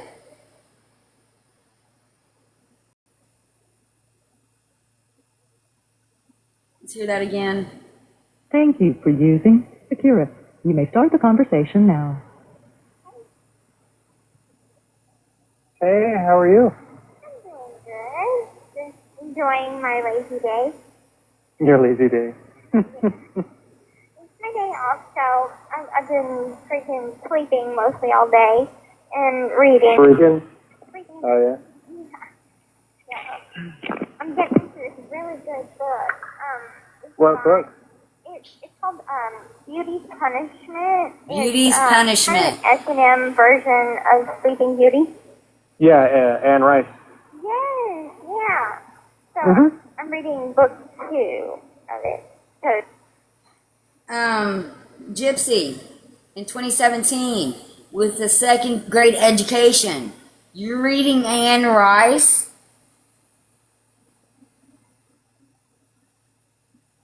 Wow, I didn't know they allowed erotica there. they don't. This one, I guess, this book has been, or the book series has been kind of passed around, I guess. I don't know who it originally belonged to. Mm-hmm. But they took their number off the book and kind of just passed it around because, like, we can't get, like, 50 Shades of Grey or anything like that in here. Mm-hmm. There's, like, some romance novels in the library, but nothing, like, compared to these, you know. Oh, yeah. Okay, so I've got a question for Chilla Coffee. Y'all let these inmates have erotica and y'all ain't checked their cells? Y'all don't do bunk tosses, cell searches, nothing like that? They've got erotica floating around your prison right now. Oh, yeah. Yeah. So, yeah. But I cannot put this book down. I'm like, I've never read this fast before. They're very good. Yeah, I have them myself. Okay. So, yeah. So I'm, like, eager to see if there's any more. I don't know if she has the whole series. If she did, she probably would have gave me the first book to read. But I'm like, Oh, you only read the second one? yeah, on the second one. Because, But you haven't read the first one. no. Oh, that sucks. But I can kind of pick up on it, so that's fine. I'm used to kind of Oh, no. picking up on books, even if they're like the fourth or fifth book in the series. So, Yeah, the only ones that she wrote like that were the Sleeping Beauty series, and she wrote another one called Exit to Eden, which is really good too. okay. I'm going to write that down. I got it again. Mm-hmm. All right. What's it called again? Exit to Eden. Okay. Okay. It's about a club that's S&M related. Okay, cool. Cool. Mhm. Yeah. My mom used to always read Anne Rice's novels because, you know, my mom is actually an extra in Interview with the Vampire, the movie. Really? Yeah. And so whenever the movie had came out, she had got invited. Do y'all find it interesting that while she's talking to Robert, she says, she instead of saying was, she says is about her mom. It's almost like she's in her head, she's not putting together that her mom is not no longer here. It's just weird, some of the words that she says. Let me back that up just a tiny bit so y'all can hear that again.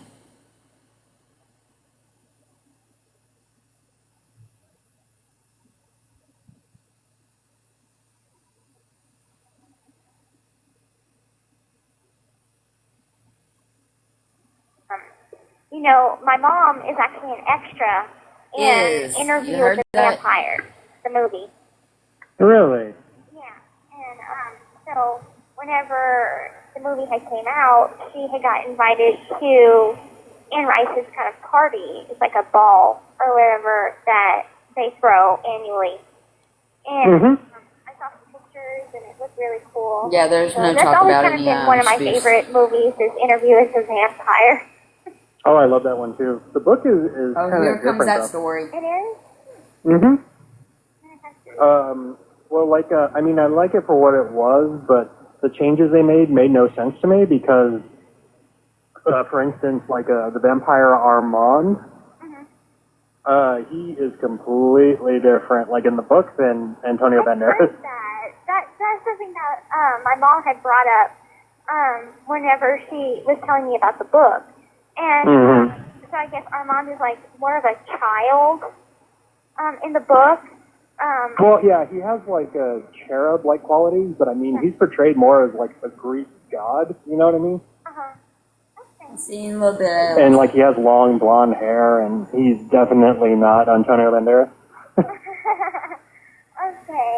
Yeah. That makes And when they apparently it wasn't the theater of vampires that turned on Louis and killed Claudia. It was actually at it was Lestat who betrayed him. Oh my god.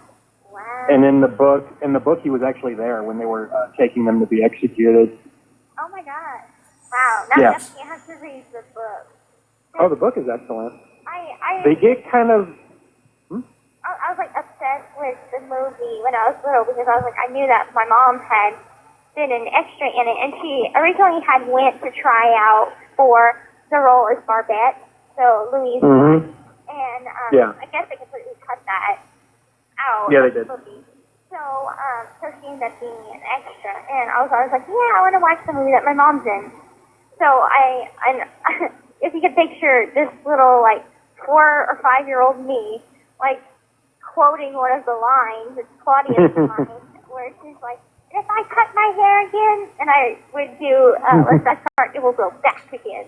And I was just like so little, but I always was so dramatic and theatrical as a child. Y'all wonder if that's why she started cutting her hair? To see if it would grow back? That's funny. Yeah. So I'm definitely have to read that one. And then Yeah, you should read the book. Well, some of them are good and some of them aren't. okay. I know she had started making a kind of a Christian series, which is a complete Yeah, she's proud of 180. her mom for being in that movie. Well, she actually, she moved out of New Orleans, and she started. Well, what's funny is that she kind of renounced all of the vampire books that she did, and she started writing only about Christ's backstory. And she wrote 2 books, but then she went back to writing vampires. Hello, Cherish. Did you mean to come up? Oh, hi. Yes, I did. You can continue playing. I'll wait for your break and then we can talk Thank if you you. like. Cool. Sounds great. Well, I mean, she's written some very, very good standalone books like that aren't part. Well, I'm trying to remember. She wrote this series about this family of witches. Oh, I forgot what it's called. Damn it. I mean, there's one book that she wrote that was by itself called Cry to Heaven. And that was really, really good. It was about castrados. You know what that is? Castrato is a young boy that, when was this? I mean, this is way, way back in the 17th century. And what they would do is before the boy Yeah, would, we love you. I mean, they would We love find some boys JFK that would over have here. singing ability. And what they would do is before they hit puberty, they would castrate them. So they their voice couldn't change. So to have a particular tone that they can reach, they say it was like ethereal, or you know what I mean, that it was otherworldly. But yeah, they don't allow that anymore. Right. I don't think that they do. No. But I know that they, like, she has a couple of books that in the library, and her son is also a writer and an author. So I know that there's one book of his that's there, and I think it is sort of set in New Orleans. It's about kind of the supernatural things that happen there. So that's on my list to read, and so I just kind of want to read a couple more of her books because I think that she's a good author. Yeah, go for it. She's very good. Yeah. And I'm trying to think it's good. Another good author that I like. I've heard of some I don't know if it's Danielle Steele or Daniel Steele. I don't know. Danielle. Yeah. I think they have like a ton of her books there.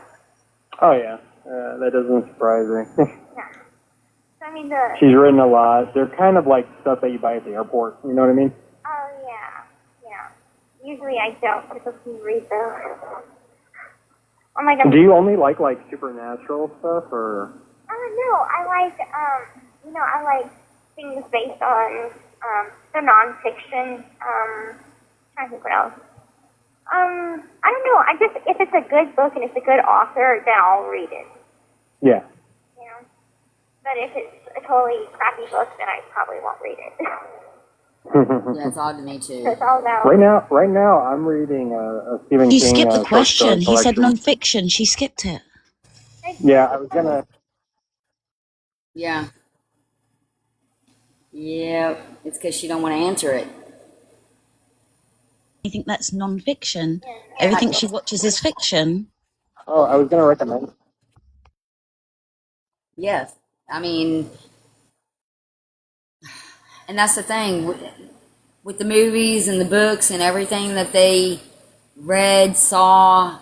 It was like a fantasy world that Dee Dee had built around her. Sorry, continue. Sorry. Oh, it's okay. It's okay. I don't even know what to say about it all. It's just interesting to see these calls coming out, and this is about the closest that we're ever going to get to any kind of real talk from Gypsy. Or real truth, or a bite of this the is truth. with no one watching. Yeah, because it's not the truth. Because like in the calls to Robert, you can tell that she's been lying to him, and he knows it too. Because he calls her out eventually. But she doesn't think anybody's listening, so she's going to talk normally. Of course. And I mean, there was something Unlike when she's in the public eye, she's only going to say what... Go ahead. No. Continue, and then I'll. I think I've got a lag, so that's why it's like I'm interrupted. I'm sorry, but continue. Oh, it's okay. I'm done. You go ahead and say it, because I can't remember what I was going to say anyway.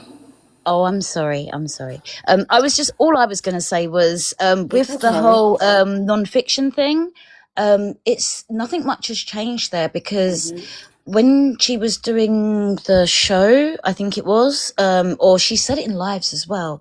Ken has previously said to her, "It's not real life." This is what she said to us in the live, and on the program. "It's not real life. It's not real life. We can't live like that. It's not real life."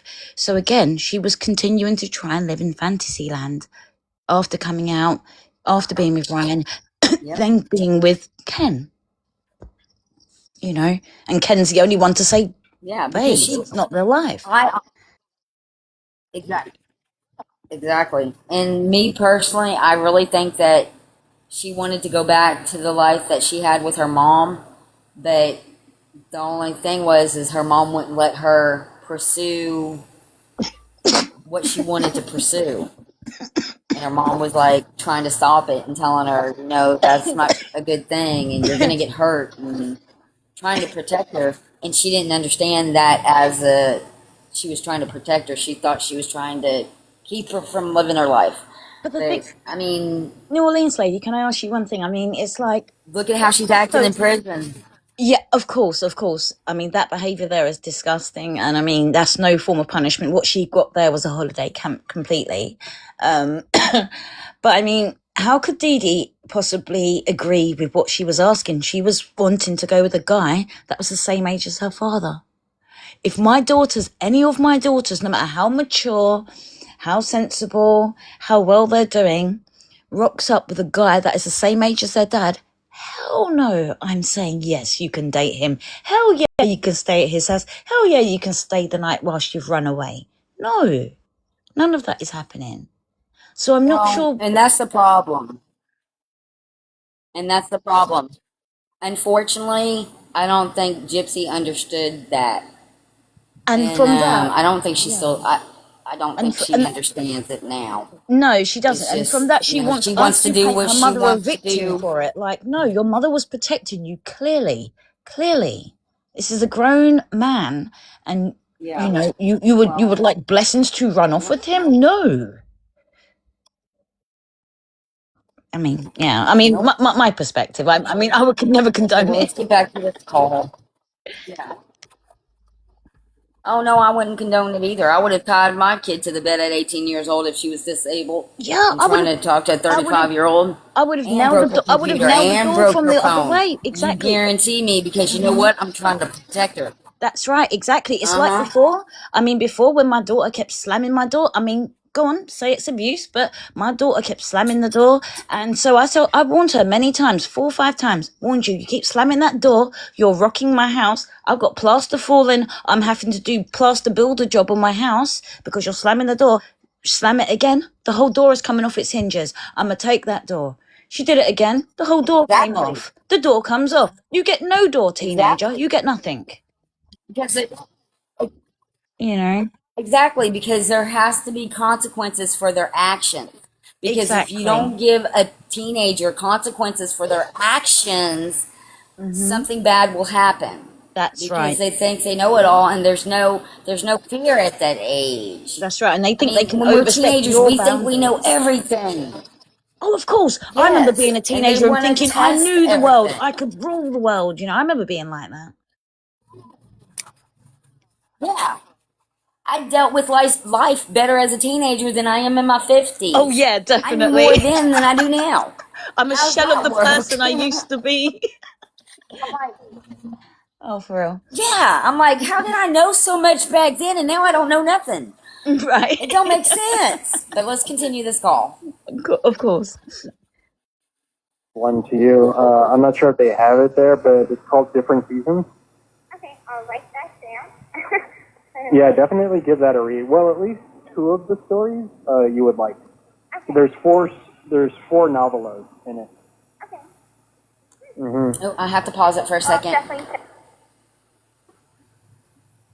We're waiting for Annie to come. Annie! Hi, honey. Hi, can you hear me? Oh, we can hear you. Okay, yeah. Yeah, I can hear Sometimes you. my microphone doesn't work. I'm in a nursing facility going through cancer treatment. So I just wanted to jump up here and say, you were talking about the fetish stuff, and Gypsy was talking to Robert about the Anne Rice books. I did a whole live on that 9 months ago. Yes. It's over on my YouTube channel. It's called Oh. JFK Annie. It's got a picture of an eyeball with a hand coming out of it. Had that channel for years. Anyway, I covered all of Vision Con 6 months ago. And then the one that talks about Gypsy and all the different fetishes is Gypsy's Fetish Roleplay. I go over her in Deviant Art. I go over all of this Anne Rice books that she's talking about. Those Anne Rice books that she's talking about were very hard to find back then. That wasn't something that was just published on, Yes. it wasn't well known at all because I was into all of that. And I couldn't find them on the internet. So, Gypsy's talking about having all the books in print and in her library at prison, and that's bull. That's a bunch of bull. Okay. So anyway, I And just want to, wait, and before you go, Yeah. can I ask, do you think she was reading the Danielle Steele books? Probably she was, because she was reading. Okay, Gypsy's a reader. Yeah. And in 2009, Gypsy was into all of this fetish stuff, okay? and she was doing it in VisionCon with those men. And she needs to cover up Yes. the little girl character. That's what she's doing here, okay? When she's talking about Nick and she's talking about him playing the daddy baloney. No. Gypsy did that with Nick. Nick didn't want to be Gypsy's daddy. You know, Nick was in love with Gypsy. He played Yeah, along I with agree. her fetish bullcrap, and she's trying to get all these men. She turns the conversation right away to the fetish stuff. She was doing this stuff in Deviant Art in House Eros. She was writing the stories. That's what they did in House Eros back in 2011, long before she met Nick. Okay, she was doing all of this, and I've detailed that over on my YouTube channel. You can go and listen to that. Annie, do you have her Yes. WordPress as well? Do you have her WordPress where she was writing in WordPress as well? Because it extends to Word. I used to have it. I don't know that I have it still, but if you have that, I'd love to have it, because what I'm trying to do is track her movement long before she met Nick. I'm Yes. trying, when she was in FetLife, when she was in all of that, I'm Yes. trying to track everything she did so that we can show Gypsy did all of this. Because she's doing it with these audio show her doing it with these men. She was exactly what she was doing with Nick, she was doing with these men. Exactly. So, No, you know, completely agree. yeah. Where would I share that to again, Annie? And anybody else, if they have anything, where would we share that to, please? If it's a big file, you can send it to my JFK Annie Gmail. JFKAnnie@gmail.com. Yeah, anything you have on her fetish stuff, And I'm before that, detailing. Yeah, I'm putting it into the database, and I'm trying to basically outline all of this. Right now, I'm going through cancer treatment, so as you can hear in my voice, I'm a little loopy. we can hear you're not the perky Annie that we're used to hearing. Yeah, But I'll get you're gonna there. be alright, I will Annie. get there. You I've will. got a You will. Yeah, I've got a new grandbaby, and I will get there. And I'm working with the women that do the Lotus channel, the Lotus Effect. I'm on their lives, and Yes. mainly I fall asleep to all the lives. I listen to all of you, and my medication puts me to sleep. But I just want you to know that I'm here. I'm listening. I'm gonna build the database, and I'm not going anywhere. Okay. I hear So, you, Annie. No, We you're hear not. you. We're going to keep you right here. no, I remember all of you, and New We Orleans remember you, lady, Annie. I'm going to help you, basically defend Dee Dee, because Dee Dee her story has never been told, and it's time it was told. And if people don't listen after these audios to how sick she is, we're wasting our time, guys. We're wasting our time. And this will turn Oh, they're people that have listening, to. though, Annie. They are listening. Yes. So, like I said, I'm Yeah. still building They are listening. I'm building a database. We're gonna do lives with it, and follow me and follow the Lotus Effect, and we'll get this done. With all of us working together, we'll get it done. Of course. We're going nowhere, so. Yes, ma'am. Okay, so I've got to go because I've got more medication going coming, nowhere. and thank you for having me up. But know that Okay. I'm always listening. I can't always interact in chat because I can't see real well, but I'm always listening to all of you, okay? It's okay. Alrighty. So Thank you, Annie. thank you for You have having a me good up. day, and we're praying for you. Thank you. Appreciate speaking to you today, Annie. Thank you. Thank you Bye-bye. for coming up. Bye-bye.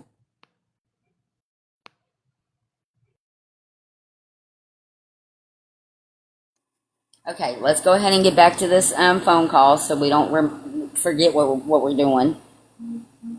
Like usually have it at the library. And Cool. yeah, because they have I was reading the first Game of Thrones book, and I don't think that they have the second one.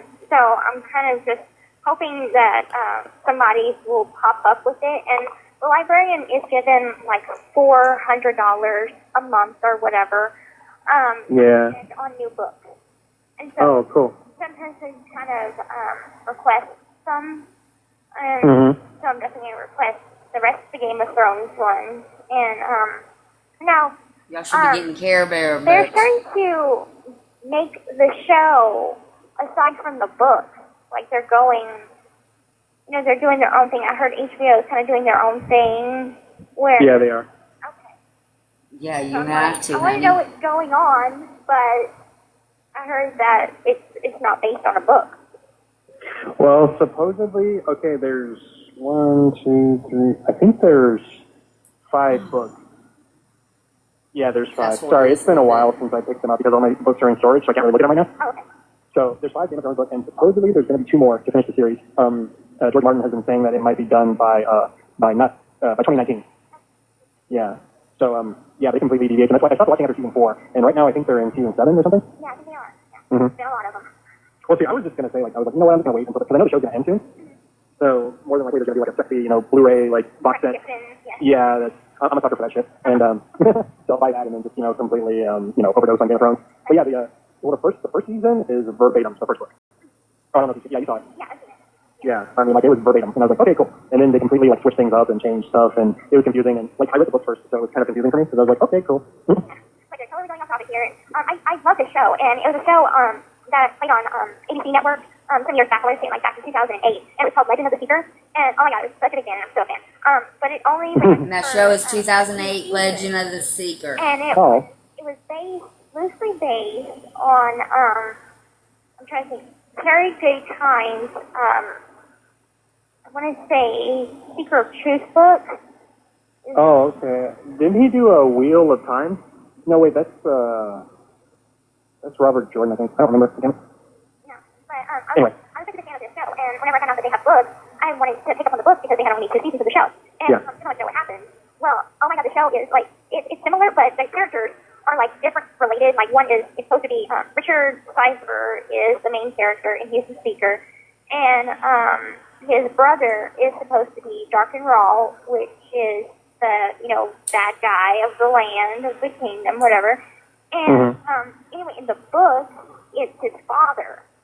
And so it's so freaking confusing because of the relation between the two.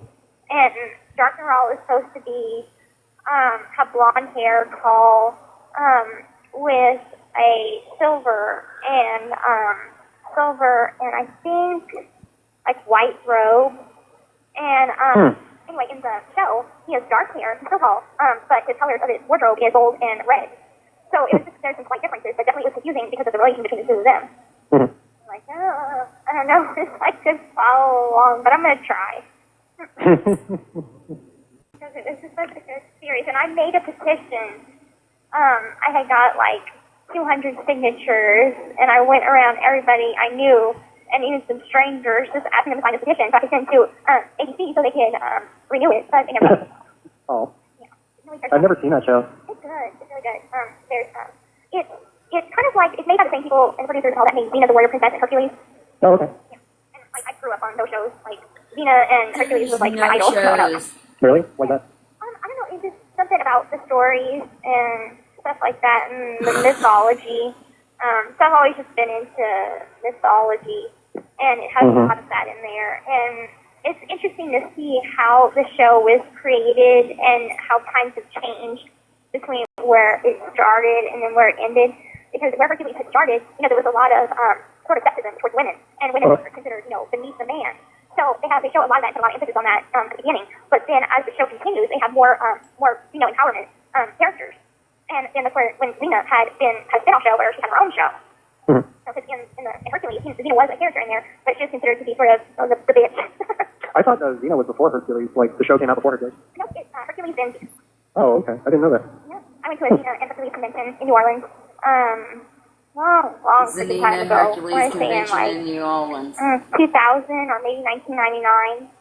And they got Okay, so either in 2000 or 1999, she went to a Xena Hercules convention in New Orleans. Factors and stuff, and did a Q&A, and it was awesome because I had all like the Xena and her. I wonder if her dad took her to that.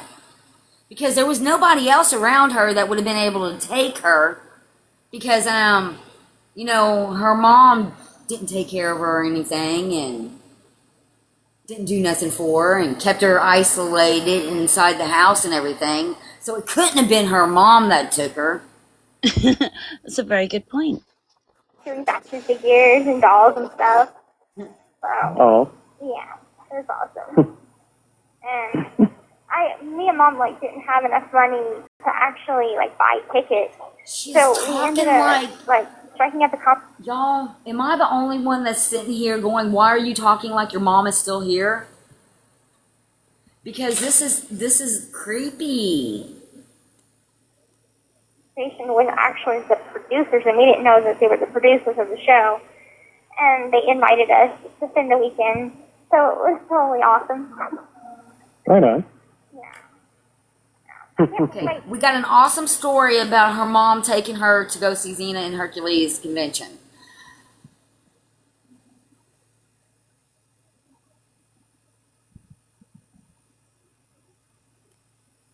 An autograph book. It's so freaking big. What is the rarest autograph you got? Oh, that's a good question. I think Michael Gambon. He plays the second Dumbledore. Yeah. So yeah, and then I also have an autograph from the first Dumbledore as well. Oh, Richard Harris? Yeah. So And how did you get that, Gypsy? Because I like books too, but I don't have a bunch of autographs from a bunch of famous people. How'd you get those? I mean, did you wheel yourself down to the bookstore and say, I want my book autographed by yourself? Or did your dad take you? Or maybe it was Christy. Maybe Christy took you. Because we know that it wasn't your mom because you have said that your mama kept you isolated and didn't do nothing for you. got to meet the second Dumbledore, but did find an autograph from, because my friend had went to England. He kind of lives there now. Friends? And so he... How did you have friends? I thought you said that your mama didn't let you have any friends. But you've got friends that went to England and got an autograph? Okay. Moved from Kansas City to England, and he loves it. And anyway, for the final Harry Potter movie, he just was like asking around if anybody had an autograph from the first Dumbledore, and somebody had sold it to him, and he gave it to me. I thought that was wow. But I mean, I got him like sectioned into like celebrities where like a singer, actor, actress, sports. Yeah. I'm not like a sporty person, but whenever I lived in Slidell, I loved Hornets basketball, and they had this thing for the kids. You can go to basketball camp. Well, I thought that it was cheerleading camp, and so the first year I didn't realize that it was basketball camp. So I thought I was going to cheer camp. So I had this, little cheerleading outfit. And I went, and turns out that it was a basketball camp. So I just improvised and played basketball with the rest of the boys. How old were you? I want to say 10, 11. Oh, wow. Yeah. So I was still in the wheelchair, but I was like, I'm not going to let that stop me from freaking playing basketball. So I learned to dribble while actually pushing myself and stuff. So it was cool. Of course, I was shorter.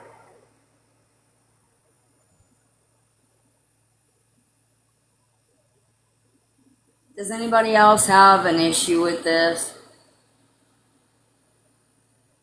Because it was cool for her to be in the wheelchair while she was playing basketball. That was cool. Of course, being in the chair made me shorter, so it was harder to make a basket. But Yeah. I touched the rim. I touched the rim. I touched the rim. Of course, I'm not any No, I better haven't at seen any basketball pics. now than I was then. I really don't care. Oh, would you be willing to try again? Oh yeah, absolutely. Like over here, they have basketball games in the summertime. They have volleyball, which I tried my hand at that, suck at it. Tried. Well, you always suck when you first try something. You know what I mean? It's the first step to being good at something. Right. And they're like, move your feet, and I'm like dodging the ball as if it was dodgeball. I'm like, I'm gonna get hit. Thank God I have good reflexes because I probably would have been Audrey hit. in the posted face. them. Oh. But I did try softball. She's done it all. And Oh, no. I see my roommate. Oh my God, she had got fucked up with some softball because they had a ball that hit her straight in the face and her lip. Whenever she came, I'm like, what happened to you? Oh, wow. Hit a softball to the face. Oh, my God. Is she okay? She's fine. It kind of knocked her tooth a little bit, so her tooth wiggles now a little bit, but she's all right.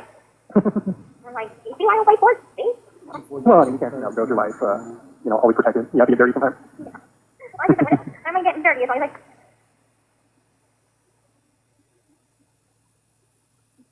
Well, even then, you know what I mean? You're better for it. You're stronger.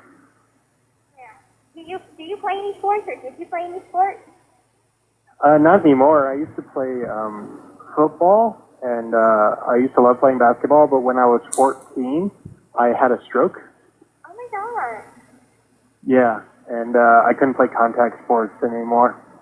Oh wow. That's Yeah, young. I know. It was a freak accident. Wow. Yeah. Did it leave you with like effects or anything? If I try and speak too quickly, I stumble over words, but other than that, like when it actually happened, I lost my speech completely. Like in my head, I knew what I wanted to say, but I couldn't like physically articulate. She got a mullet. So it took me about Are you 2 months serious? to rebuild my speech, Wow. and from there, yeah. But if I try and speak too quickly, I stumble over words. And I think I'm partially dyslexic too. So Okay. I've had a couple of dyslexic classmates, and they have to read through a certain kind of sort of filter. And I guess it makes it a little better.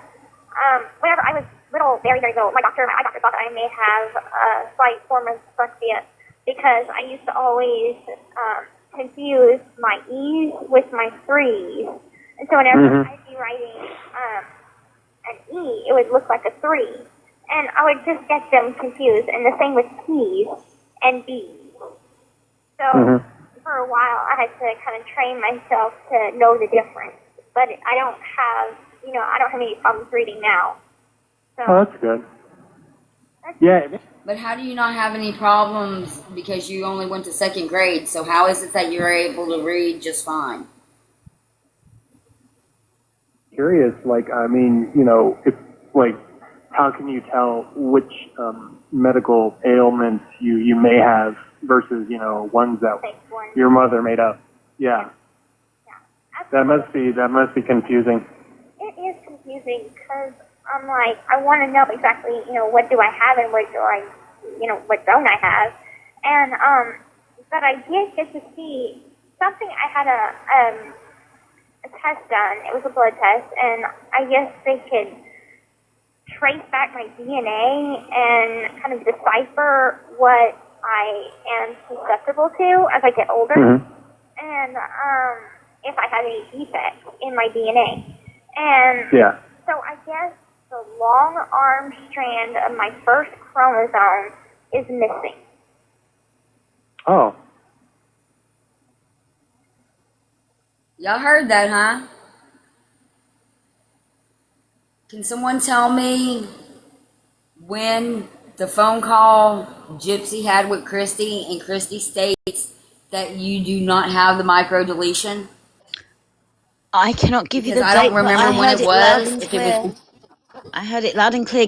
Christy gaslit I her. want. I would like to know why Christy felt the need and felt it was plausible to tell this woman that she feels has gone through so much that she didn't have that, because clearly there was medical records that stated she did.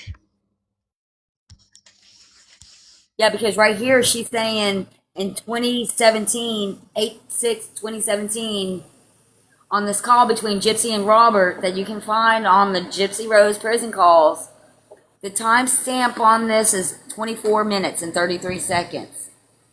She is telling this man about her chromosome deletion. Oh.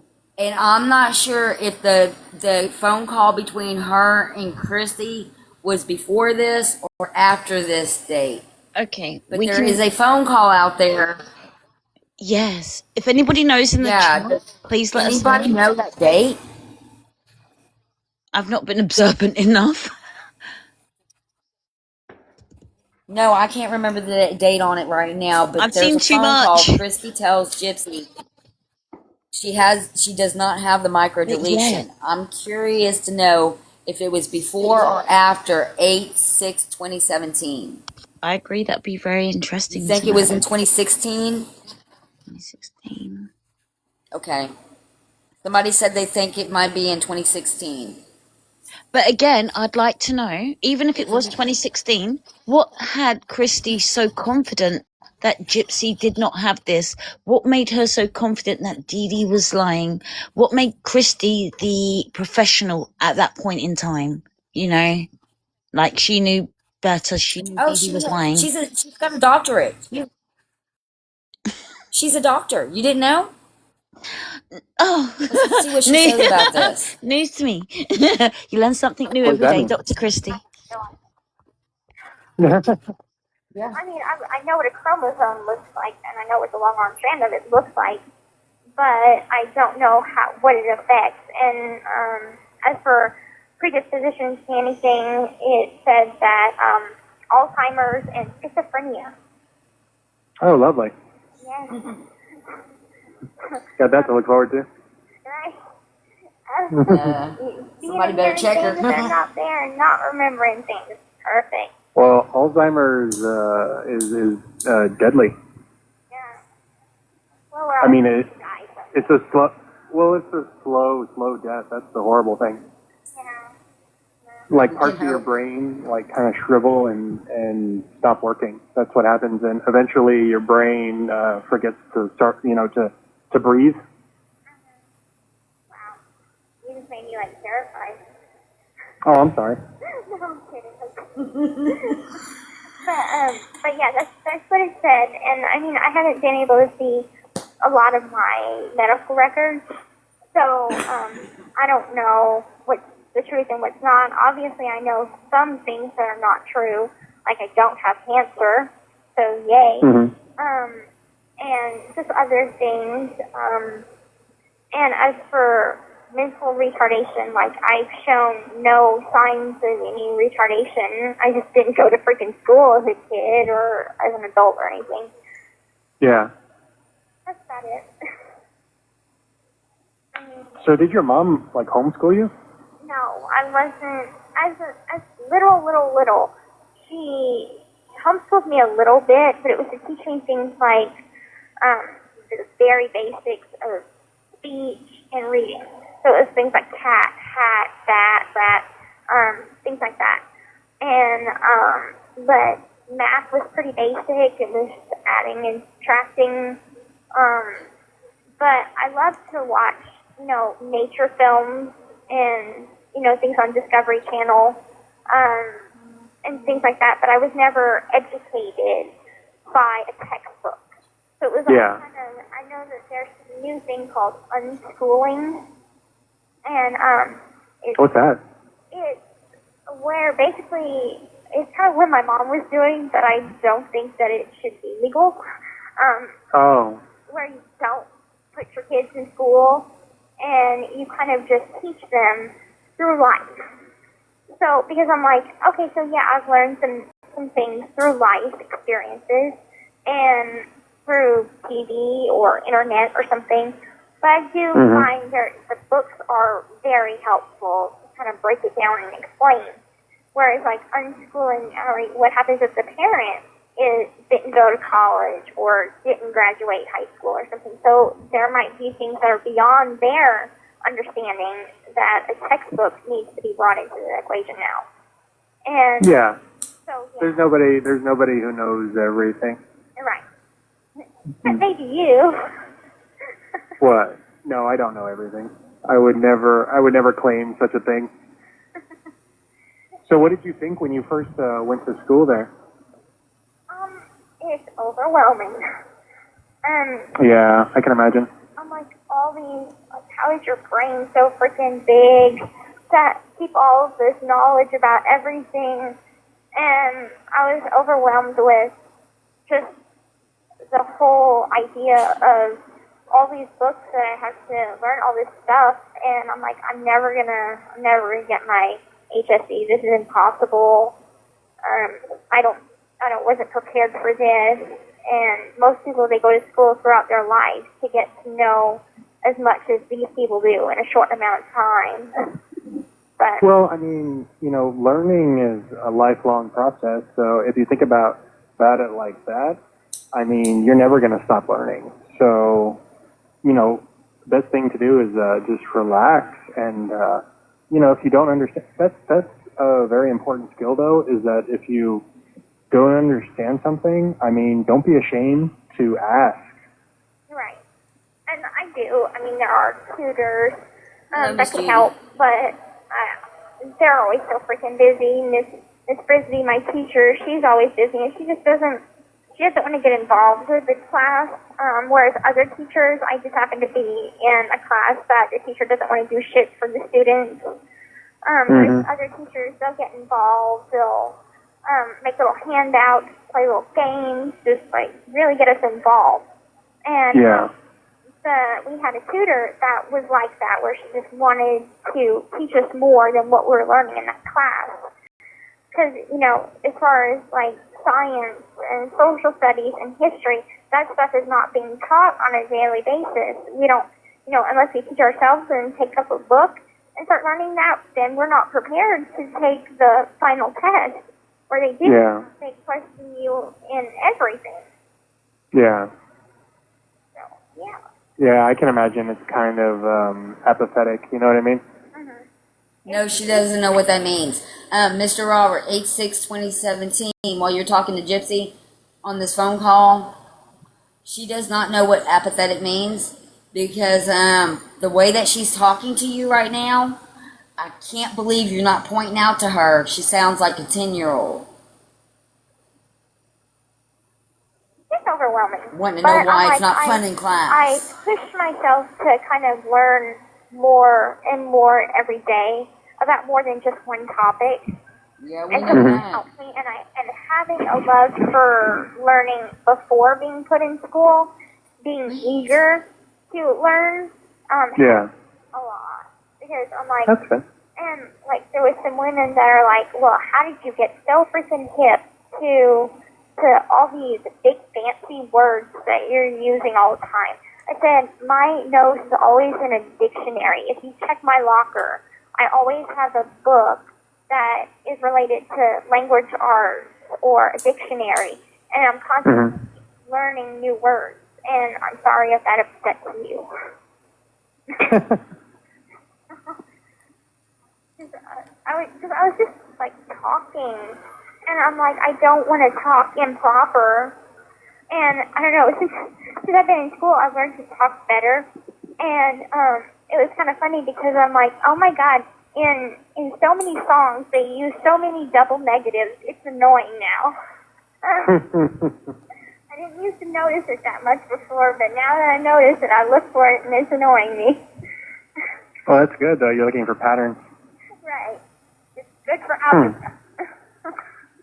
Oh, well, with algebra, see, the problem with math is that it's so simple that it's hard.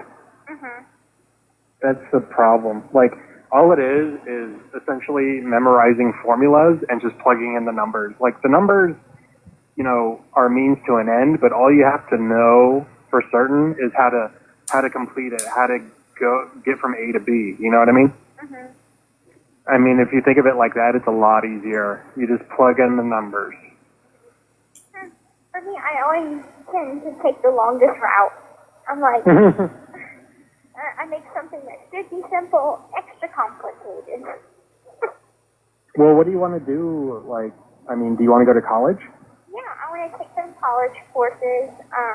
Because if I'm not out by the time I get my HSC, or I'll get my HSC before I go to college, obviously. But Yeah. it just depends on whether I want to do a college course in here or out there.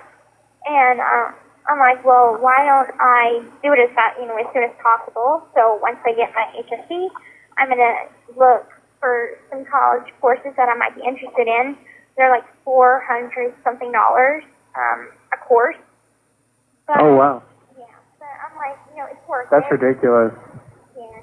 I mean, at college, college takes money too. But sometimes they have, if you do really well on the HSC and you graduate with a lot of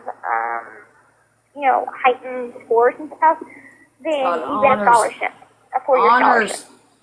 scholarship. Are you going to go for that? Yeah. Good luck.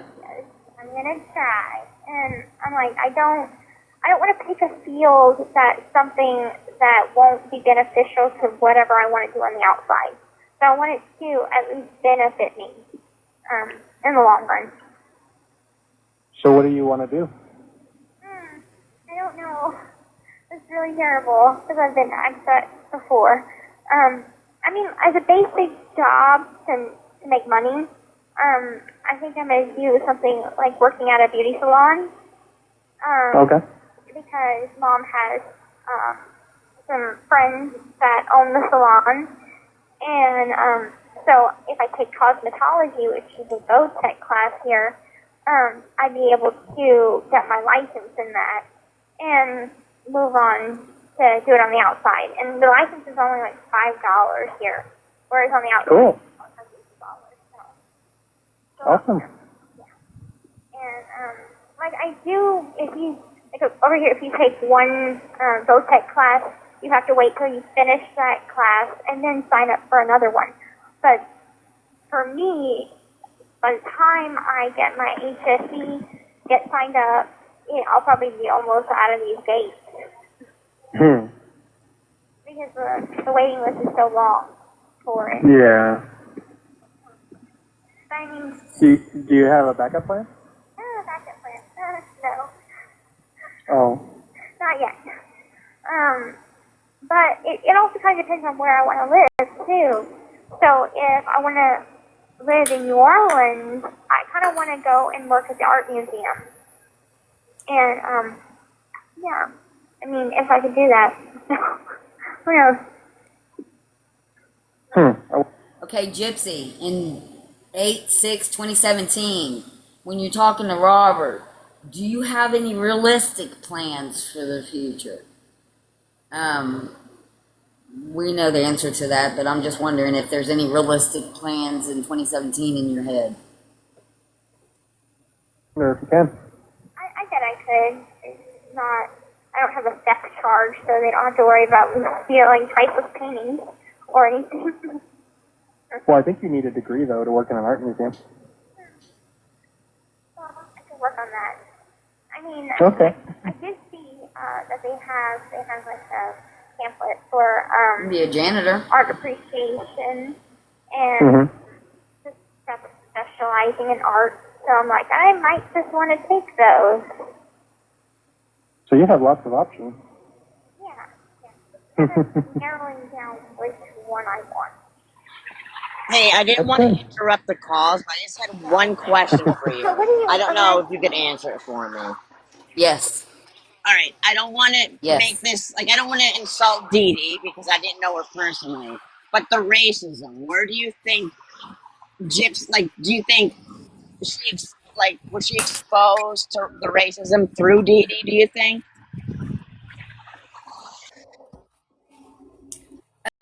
She was exposed through racism by living on the bayou. They lived there until she was 14 years old. And I can speak of that personally because my little brother is mixed.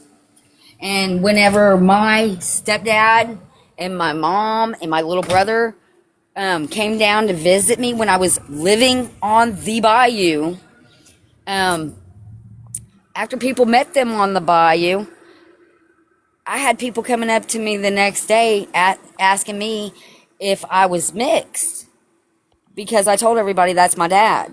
Well, that is my dad. He raised me from the time I was 2 years old. I thought that was an ignorant question, and I just told them, yeah, that's my dad. So after I told people this, I was treated different. You see my picture, right? I just, you know what, Christy in the chat raises a good point, right? She says, she said her daddy, was racist, right? But you know what? How is, like, Christy Yeah. says in that phone call, the cookie lady's black, correct? So, is he really racist, or is that just another excuse that Gypsy is throwing because her mum's gone? Maybe she's heard her dad throw a comment here, there, maybe in joking form. I don't know, but usually, I'm gonna talk from experience. Guys that I've met, they may bust a joke or two, but they're not racist if they're gonna slam with you. Yeah?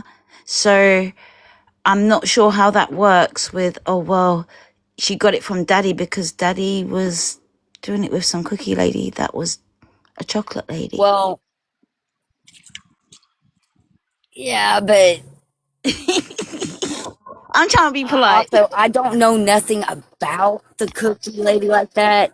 I know, and I'm trying to think of how to phrase it to where it's polite. Oh, just say Um, black, damn it. Listen, we listen, can I just say, from the black community, we much respect it for more when people say the black community, not this brown, this nah. Just we are proud, we are black and proud. We are not ashamed of our skin. Say black and proud. It's when people like be dancing around it that the we get thing kind of is, offended for it. listen,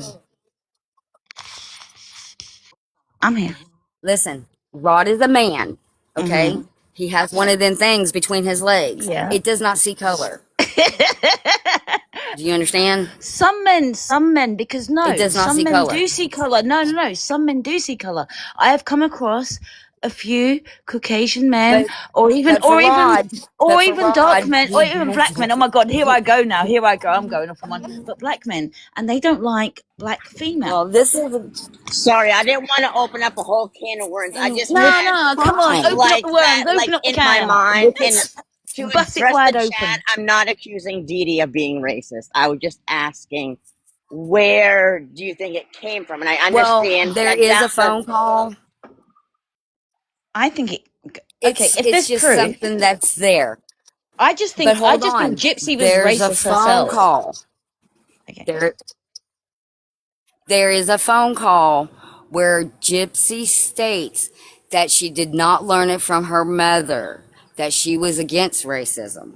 So me personally, I believe that because I never seen that from Dee Dee.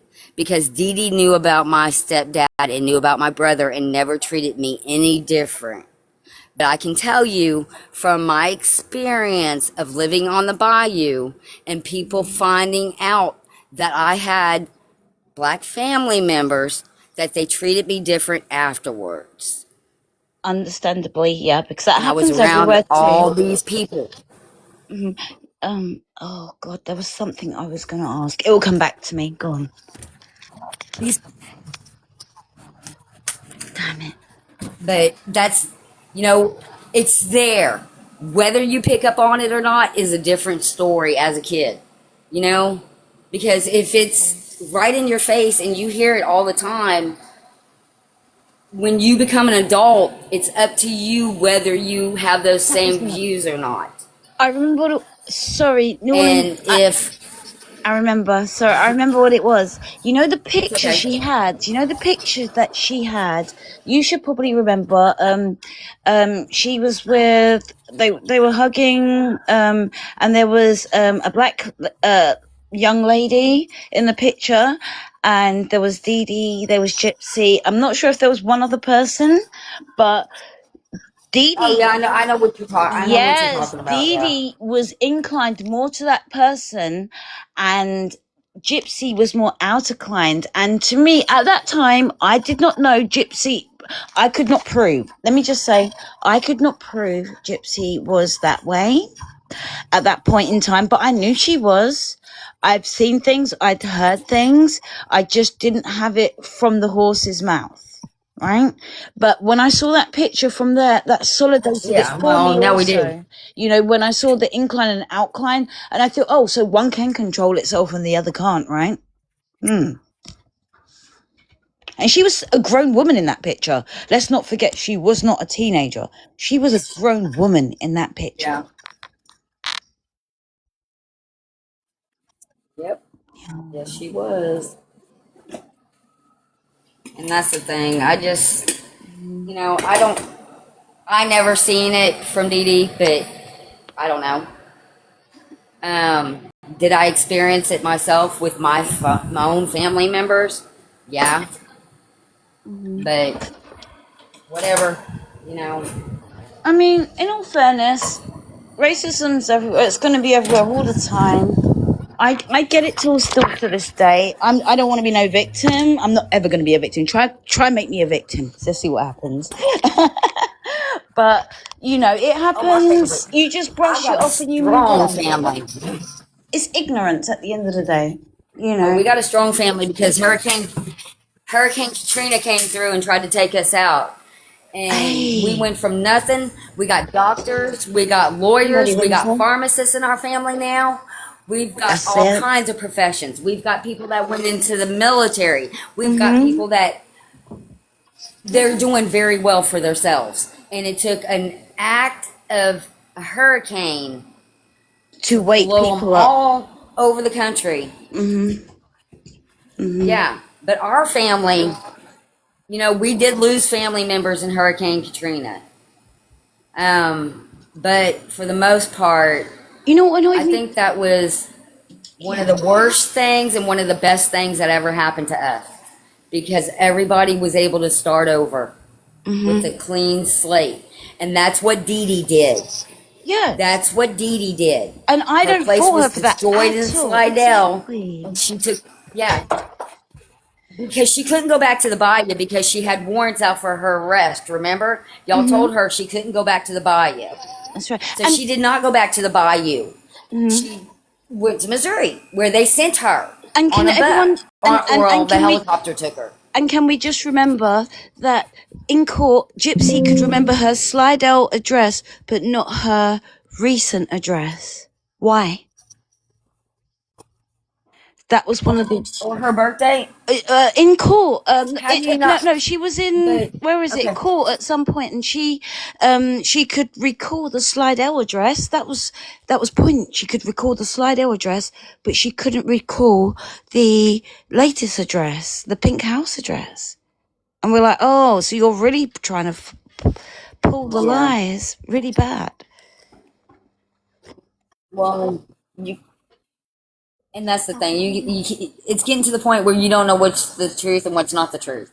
But if you have enough calls and enough information, enough videos, enough evidence, you can put stuff together and you can start seeing a clearer picture, because the patterns are patterning. And that's what I wanted to say let's as start well. This call because I was just going to say, before you started, I was just going to say, she wanted us to listen, and now we really are listening. She wanted our attention. She's got our attention.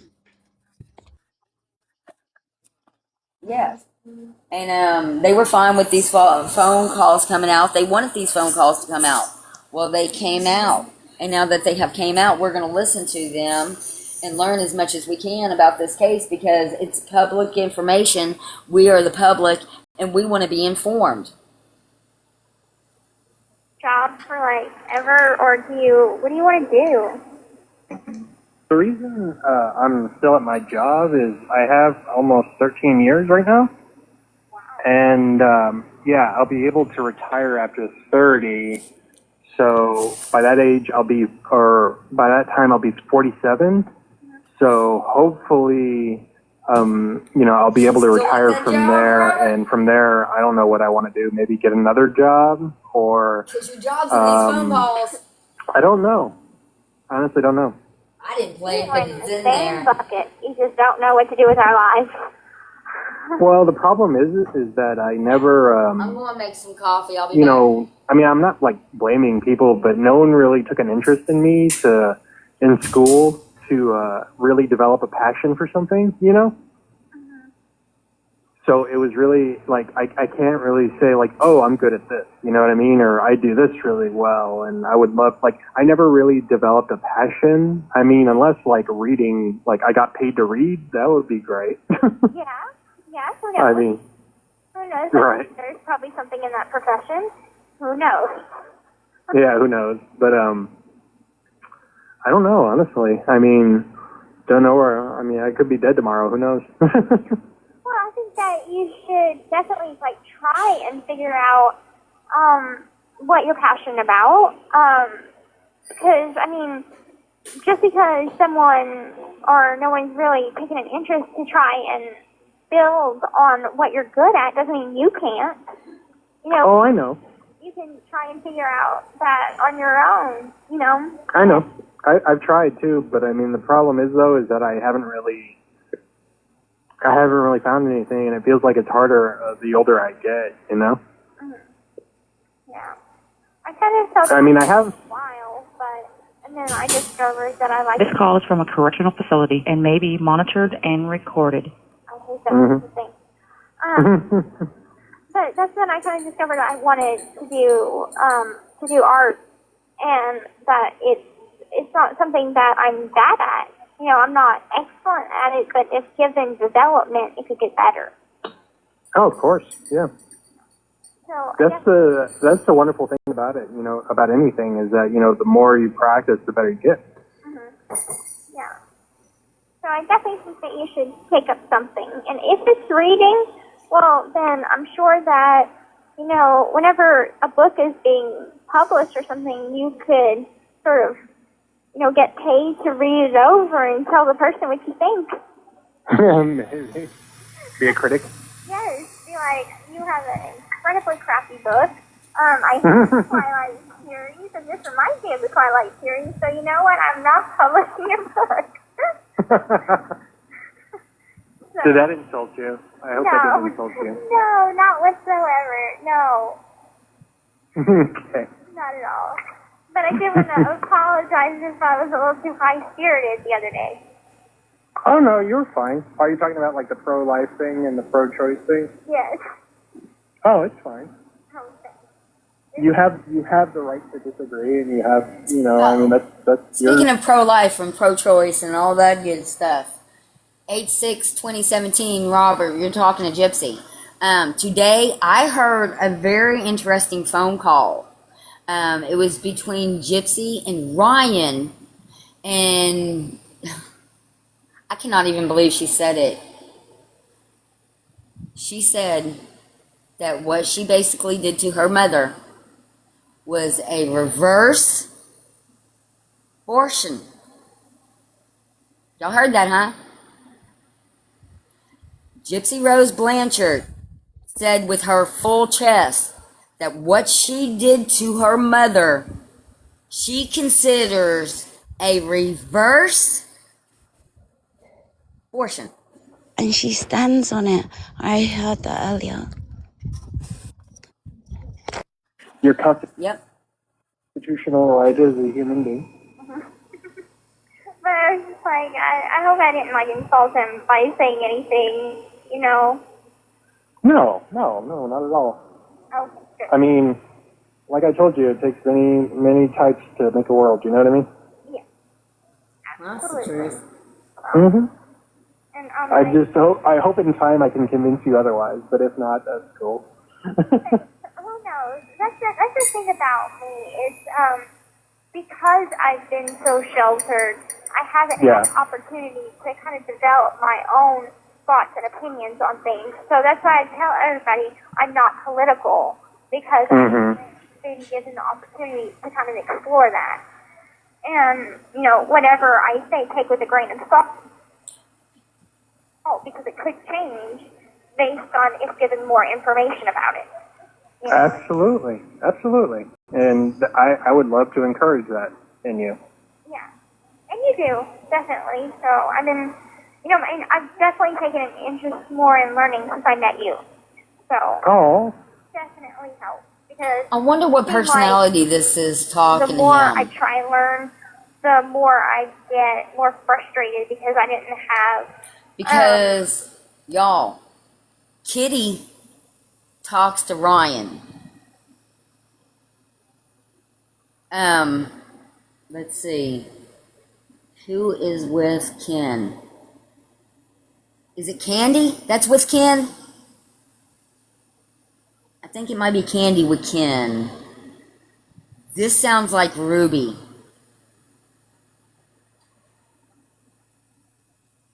Brian, it's Damona.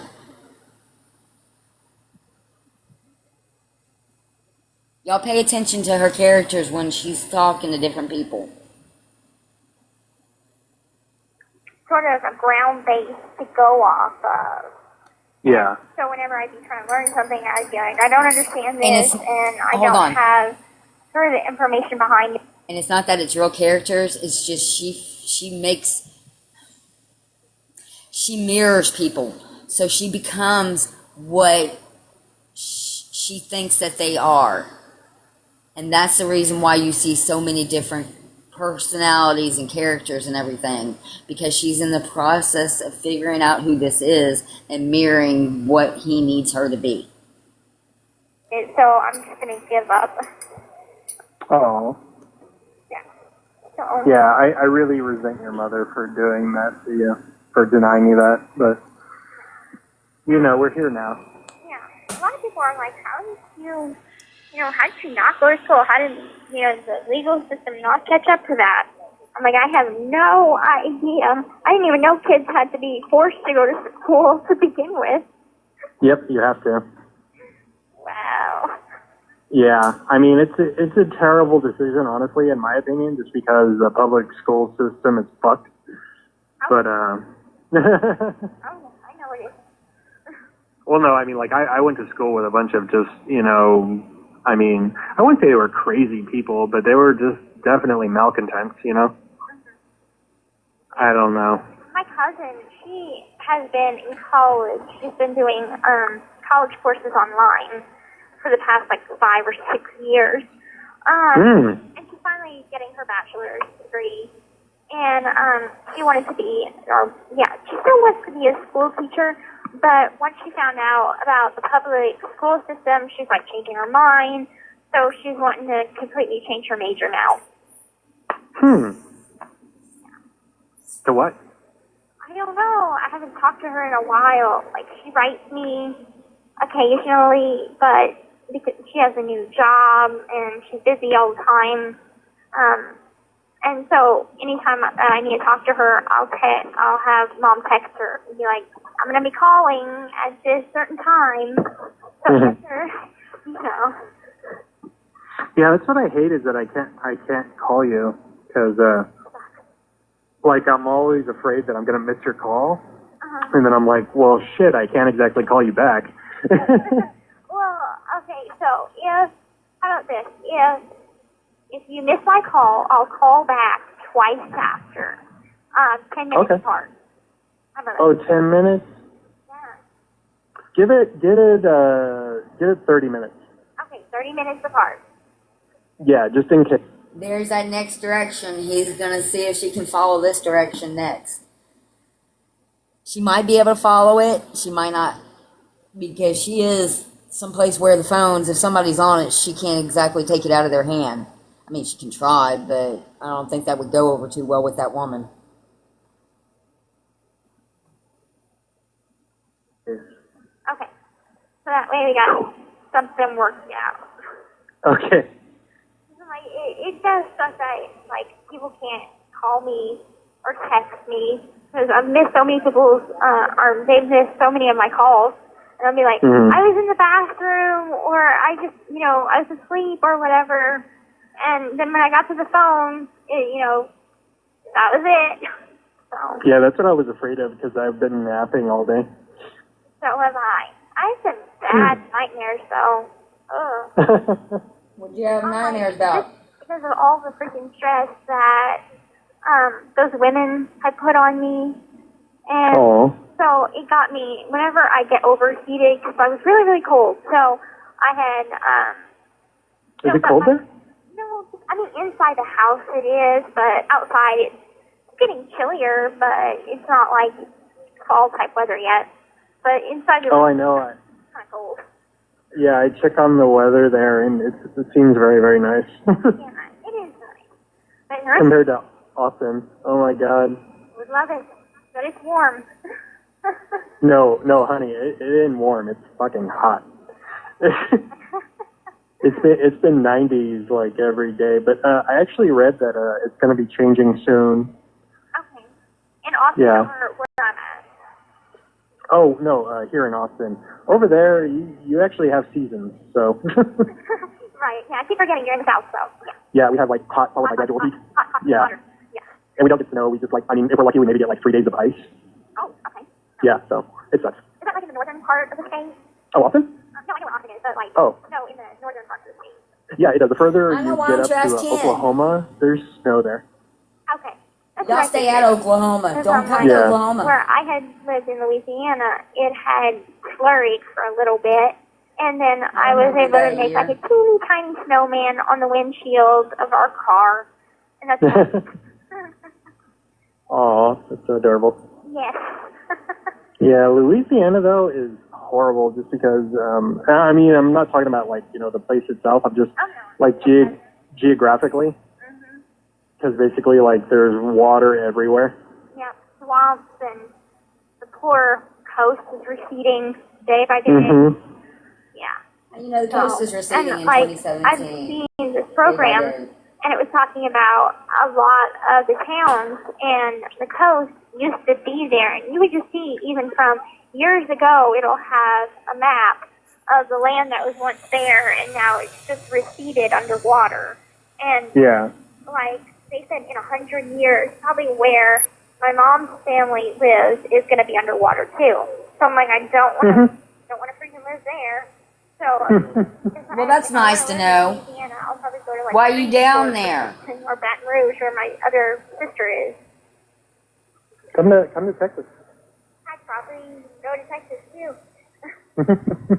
See how Well, geographically but I mean we're in a geographically safe place because we're the largest state, and there's no real. Well, I mean, unless fracking continues, you know what that is?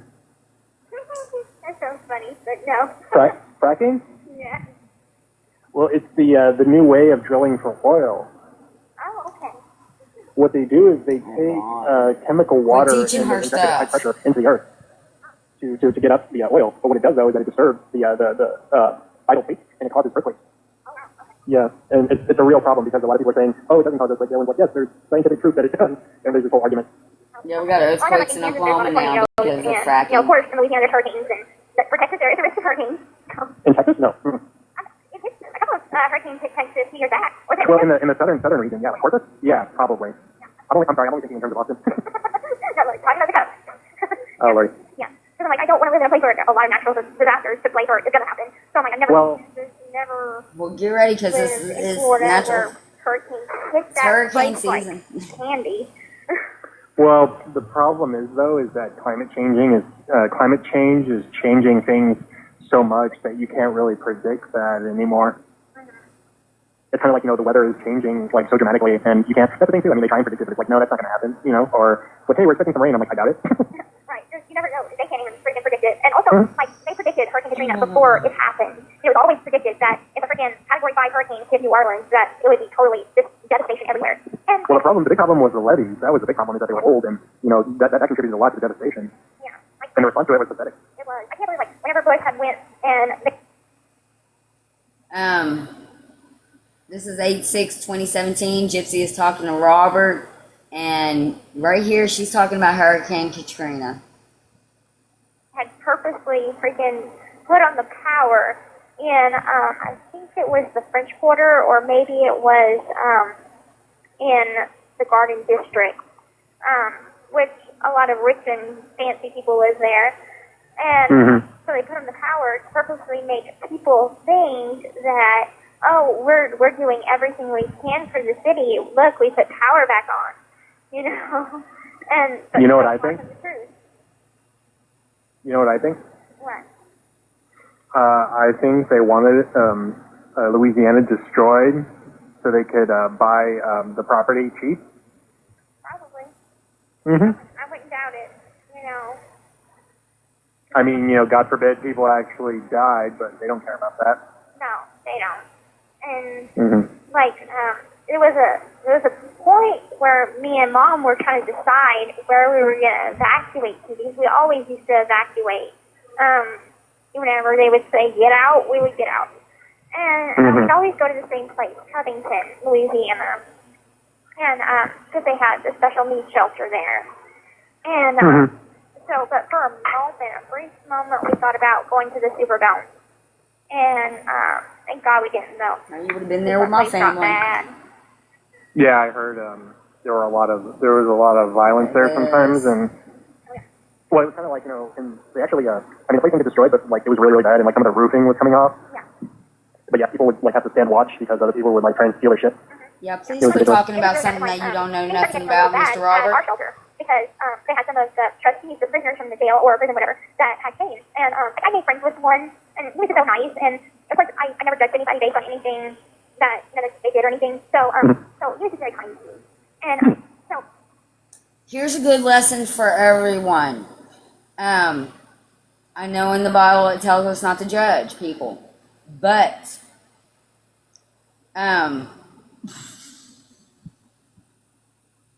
y'all,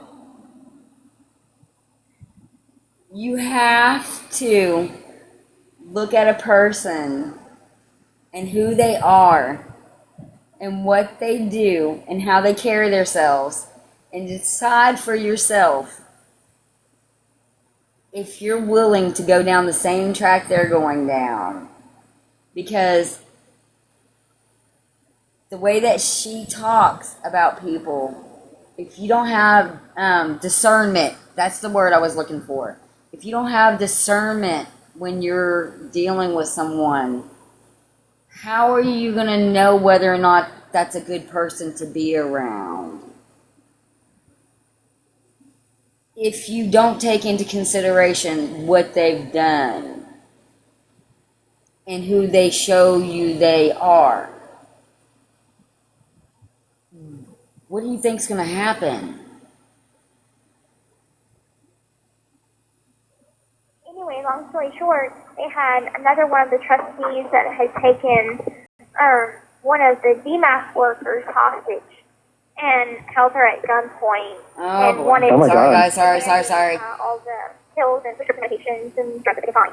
Yeah. Behind it. Okay, hold on. Let me skip this forward a little bit because I don't want to hear about any of It that. would annoy me to no end because I'd be on that CPAP machine. Mm-hmm. I mean, as far as I know, I'm physically healthy. So, And she had you on, Hold on. Let's see that we missed something.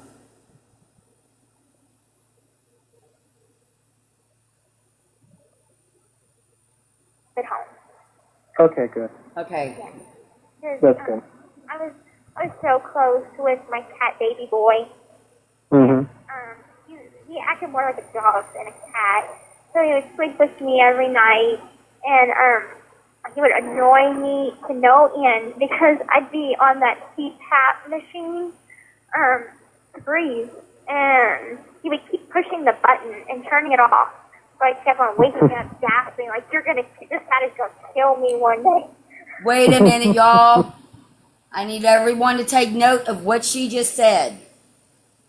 In this phone call on 8/6/2017, at timestamp 5624, she is saying that she would sleep with her CPAP machine on. And if the cat stepped on the button and turned it off, she would wake up gasping. And she said, right here, waking up gasping like this cat is gonna me one day. Let's listen to that again. But she doesn't have any medical problems, remember?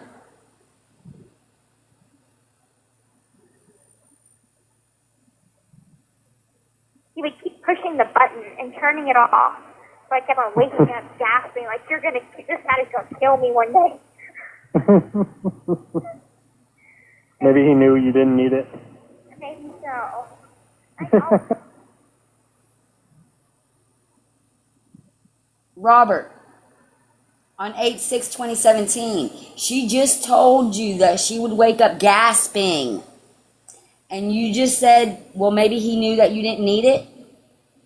Okay. Always kept taking off that freaking machine. And but the rough part is there's a chip inside of it that keeps the data of how many hours you put in on it. I'm like, Oh, crazy. yeah. So whenever Mom would take me to the doctor, if that chip hadn't had enough hours, God forbid, I'd get in trouble. So, Oh. but thankfully I I don't. really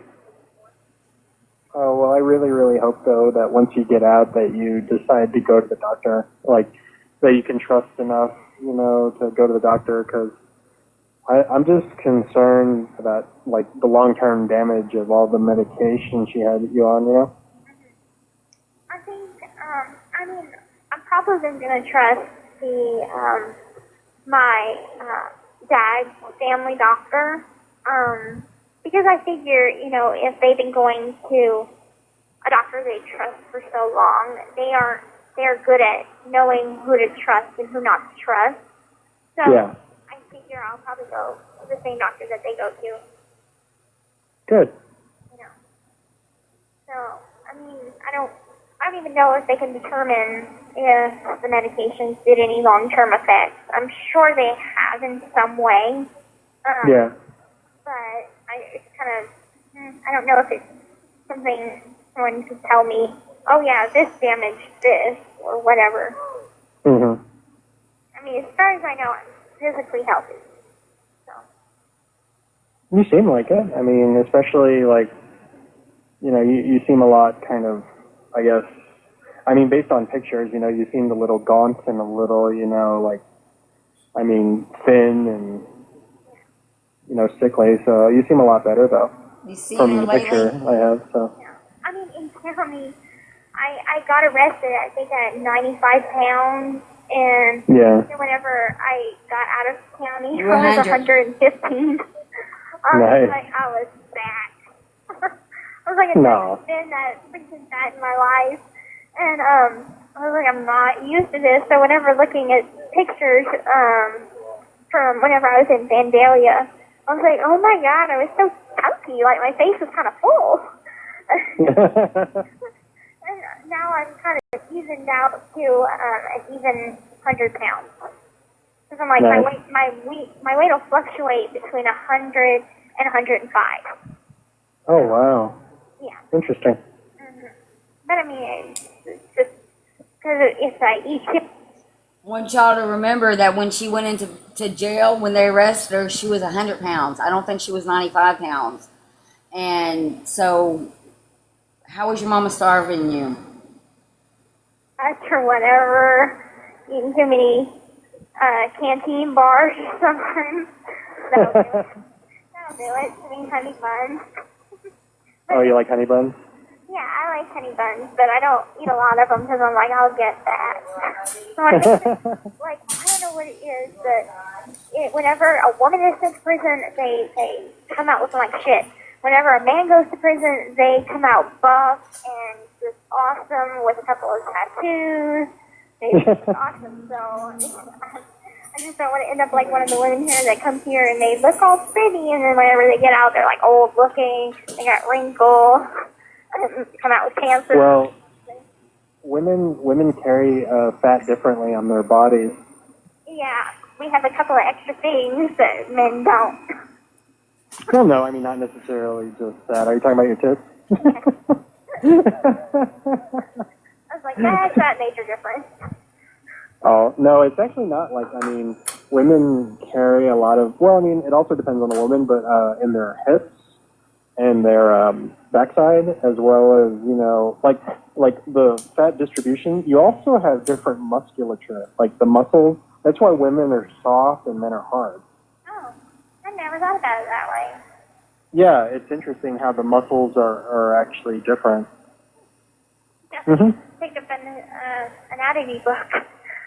Oh yeah, yeah, it's fascinating. And I mean, with hormones and everything like that, that changes, like your appetite and all that other stuff, and also how you carry the fat. Right. I think I carry it all in my ass. For real. Well, from what I understand, I mean, you look like you have more of a pear shape. Are you more pear shaped? I have an hourglass figure. So. Oh, okay.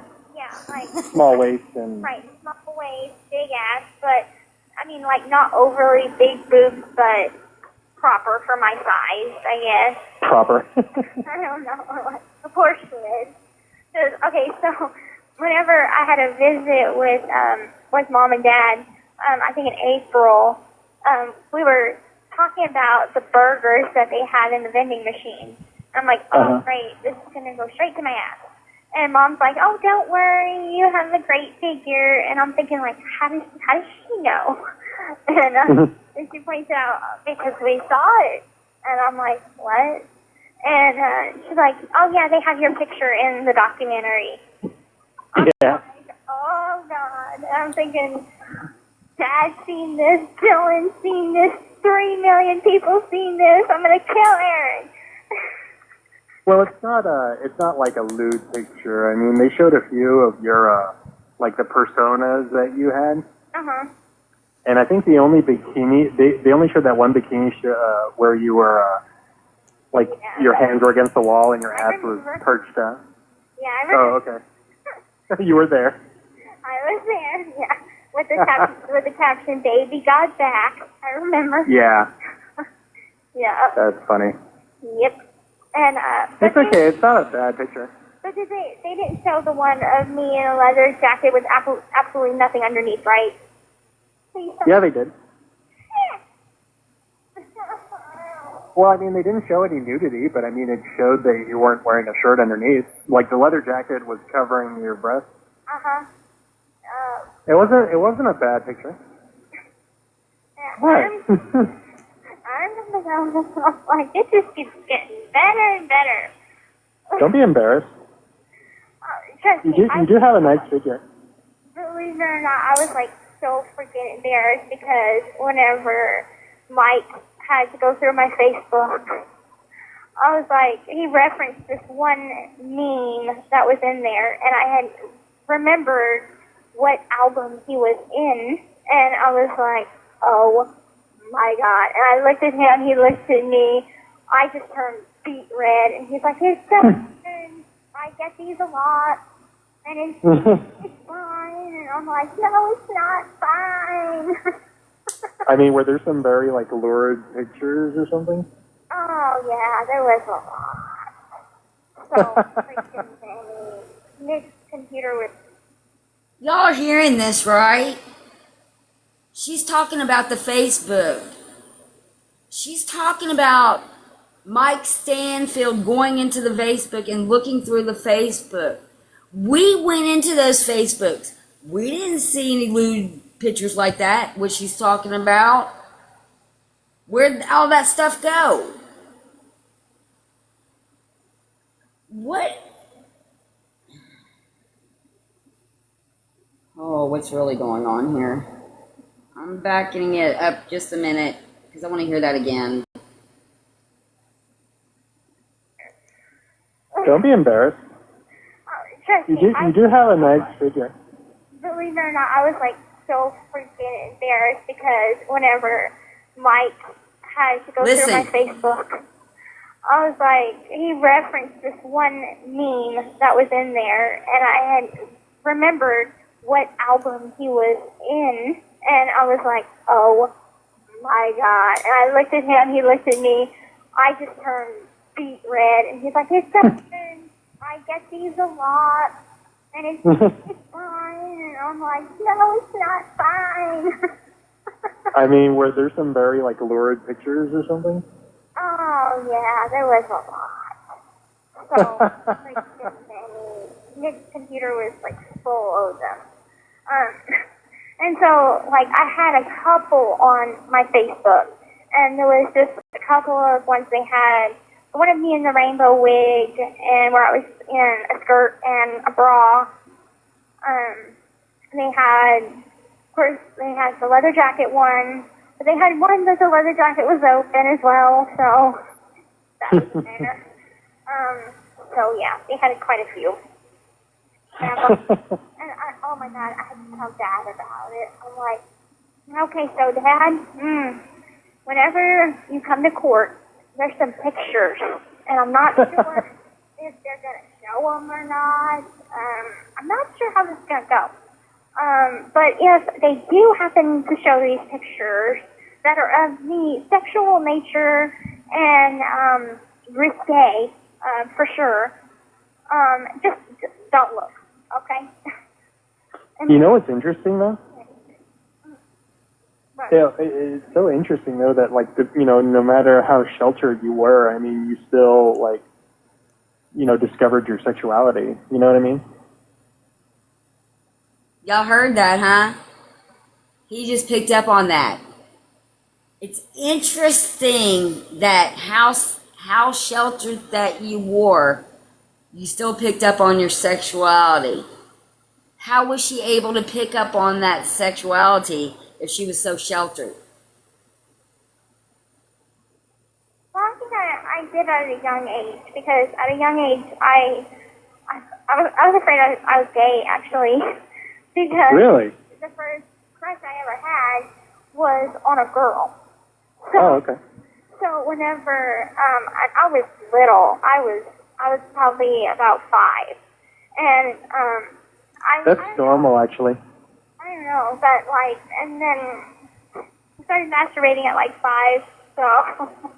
Oh, wow. Okay. Yeah, I was super. I mean, my dad has a super sex drive, and I took that after him for sure. Now my mom, she was a prude. So you have a horn dog for a father, you have a prude for a mother. What is your child to come out as? So. Well, what are you? I'm like my dad. I'm a horn dog like my dad.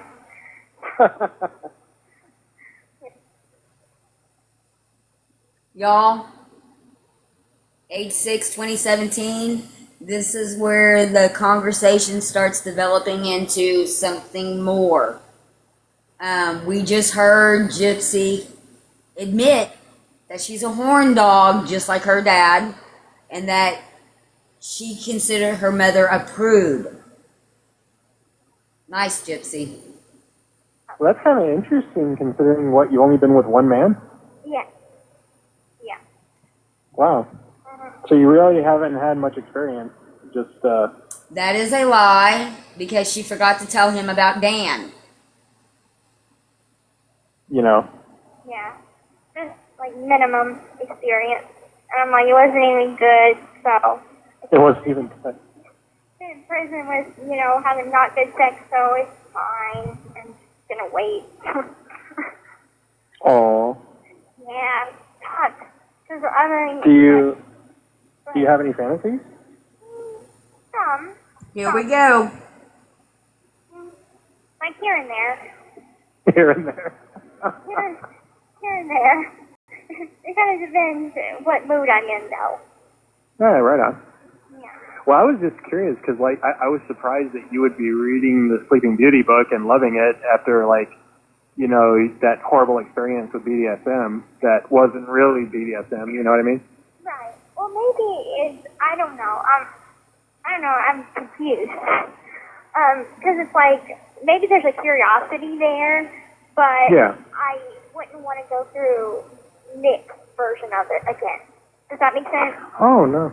Yeah. I mean, if you have any questions, you can always ask me if you want. I can help clear things up. Because I've actually, I've been in a few relationships in the past that, of course, I was concerned, so I did my research and trying to understand because, when you kind of give someone, your power like that, that's a huge responsibility. Yeah, because look what she did to Nick. Yeah, and well, yeah, oh yeah, most definitely, and communication, because I don't know if Nick ever gave you like a safe word or something like that, No. where She's lying. She's lying right there, y'all. At 108, y'all can clip that. This is a lie. Her and Nick did have a safe word. That came out of her mouth, actually. I'm not sure where you'll find it at, but she did say that her and Nick had a safe word. Oh, it's in a video. That's right. It's in one of the FOIA videos. Consider it like, okay, just like imagine like a segment, like within this space, you know what I mean? This one space, like you can let all of your depravity go, you know what I mean? Like, I think that's what was appealing to me, is that I can be a completely different person and do these, like, I mean, what I would consider, like, horrible, like, in other circumstances, but if I was, you know, like, I mean, with that other person's permission, you know, I wouldn't have any problems, you know, calling, like, oh, you fucking whore, or, you know, just these horrible things, you know what I mean? Right. As long as like, it's consensual. Right. Yeah, exactly. Like, I mean, within that context, you can, and even if it gets too intense, they can always say their safe word, and the scene, like, immediately ends. That's what it's called in BDSM. It's called a scene. Okay. And in that scene, like, you know, like, I mean, there are some people who negotiate, like, the rules of play beforehand. Like, you know, you'll sit and you say, like, okay, I don't want this, you know, I want this, and I need this, and, you know, and you say, okay, and... I got a question.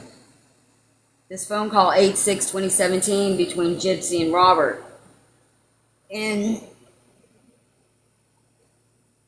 did anyone else, like, did Christy or Rod or any of them see any of those videos between Gypsy and them? Or did they all see them whenever they came out when we seen them? Because a lot of questions that he's asking right here can be answered. All he has to do is go to, excuse me for 1 second. All that he has to do, Mr. Robert, go to Into the Weeds. And you can go to the Google Drive, go to the FOIA videos, and you can watch all these videos, and you can get your questions that you're asking Gypsy on this phone call on 8/6/2017. You can pull this phone call up, and you can answer all your questions with those videos. Let's continue. You kind of, like, agree of what's going to go on. And I mean, there's like different scenarios. This needs to go to too. There's Annie, people by who the enjoy, way. like interrogation play and other stuff. And anyway, I'm sorry, we're just completely going off on a tangent here. It's fine, but like I mean, me and Nick did talk about, you know, what was okay and what wasn't, and Yeah. like he had a thing for anal sex, but I'm completely against it. I'm like, no. Are you kidding me? Are you kidding me right now? Y'all, this... How many people's in here? Oh, that's ironic. There's 69 people in here. And we're talking about this on this phone call from 8/6/2017 between Gypsy and Robert. And you can find this call on the Gypsy Rose prison calls on YT. And right here at timestamp 109, they're talking about, you know, the rules. Trying to skirt around it a little bit, but they're basically talking about a contract and rules and all that. And Gypsy's saying that, you know, she don't know nothing about that. And then the next thing is about backdoor play. She don't like that. She don't like backdoor play. She's telling Mr. Robert, no. We're not having no backdoor play. But if you go to the text messages that were sent the night that all this went down, I could have sworn that I seen something about backdoor play in there. Could have sworn I seen something. Maybe. Not. Yeah, we're not doing that. But I mean, that's just me, but he kept trying to persuade me otherwise, but I'm like, I wasn't budging. But, I mean, he kind of... That's called a hard limit. Yeah, because I'm like, I'm just not going there with you. But he had a way of trying to make it seem like he understood, but at the same time, he would try and weasel his way to where he would get his own way. And Yeah. so She's I'm describing like, that's herself. kind of where the manipulation comes in. It's like, if I say no, we're not doing that, you should be okay with that. But, Yeah. but he wasn't, so. But I mean, nothing ever happened of that nature, so I'm kind of happy about that. Well, I mean, you only had, sex with him, like once or twice, right? Right. Yeah, so I mean, That's most not of what it the was stepdad just, said that y'all were role-play. doing that whole Right. week. And then, like, the first time was just, like, a minute, so nothing really happened. And Minute it was- Man. Yeah, and actually it wasn't even like a minute. It was just so fast. And he couldn't get hard. It was embarrassing for him. It was embarrassing for me. And we, Oh wait, was that in the movie theater? yeah. I don't know how you swung that. I don't know how you managed to do that. It was hard. It was like, we knew what we were going to do before, it was all planned. And, so, I mean, I was All like, planned. okay, so I'm going to get popcorn. And Mom was in the auditorium. And so we just, made a dash for the men's bathroom. So wait, you actually got out of your chair, and Yeah. that's what I'm curious about though. How did Hold you manage up. that with a wheelchair? Are y'all listening to this? She's telling the story of the movie theater. But this story right here is totally different than the story that she tells anybody else. Let's back it up just a little bit. We went in the freaking handicap stall. Okay. Wait. I think the guys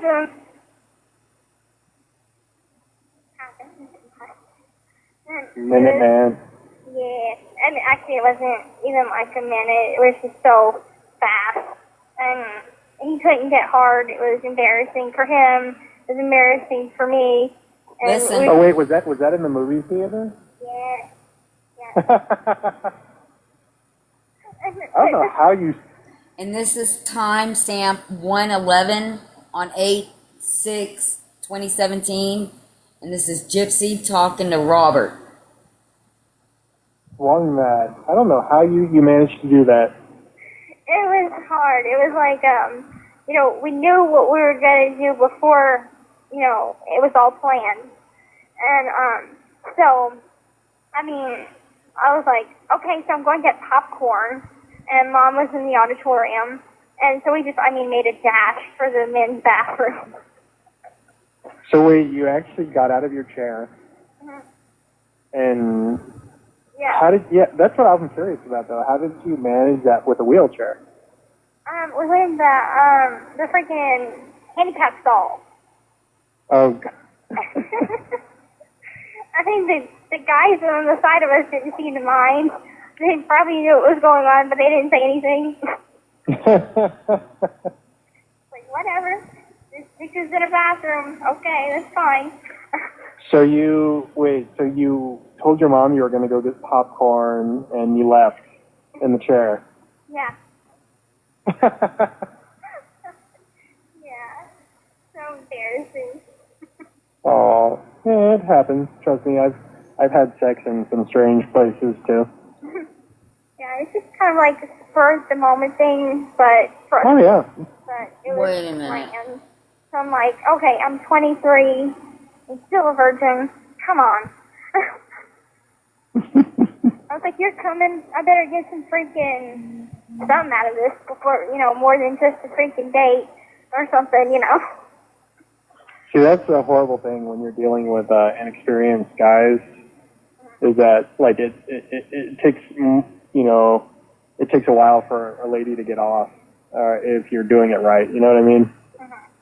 And like it sucks when you're pressed for time. You're right. But I mean, we weren't even pressed for time at the hotel.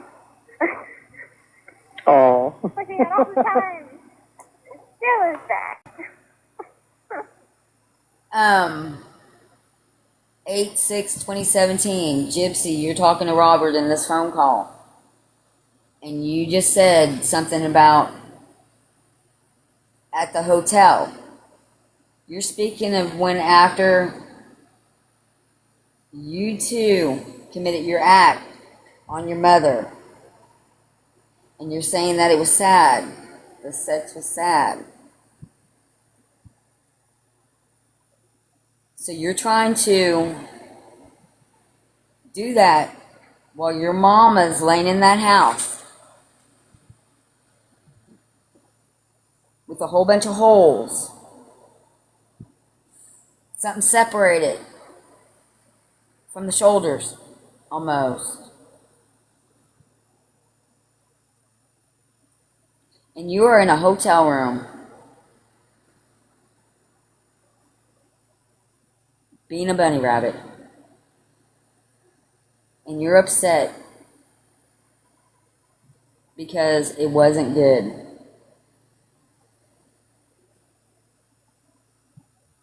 Does anybody else see a problem? Or is it just me?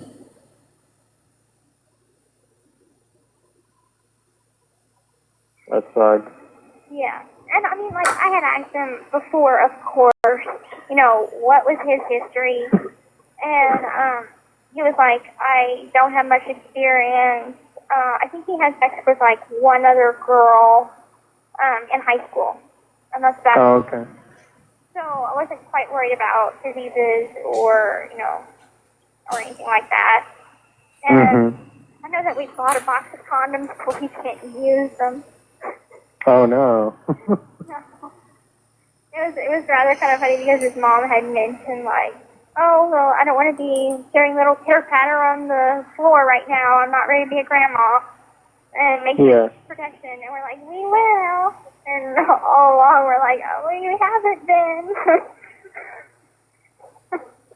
Well, when you get out, you should definitely get on birth control until you're ready to have kids. Yeah. My sister, she's on birth control right now. Because as young as she is, she's been sexually active since Okay, I don't want to listen to this. I'm sorry, people. and my dad doesn't know. I'm sorry, but there's just some stuff that I'm not going to listen to, and that is one thing I will not listen to is Gypsy talk about her sister, and especially when she's a teenager, under 18. This is 8/6/2017. Gypsy and Robert. You can find this phone call on the prison phone calls on YT. The timestamp is 1:14. If you want to go listen for yourself. I am skipping this forward because I'm not going to let her disrespect her sister.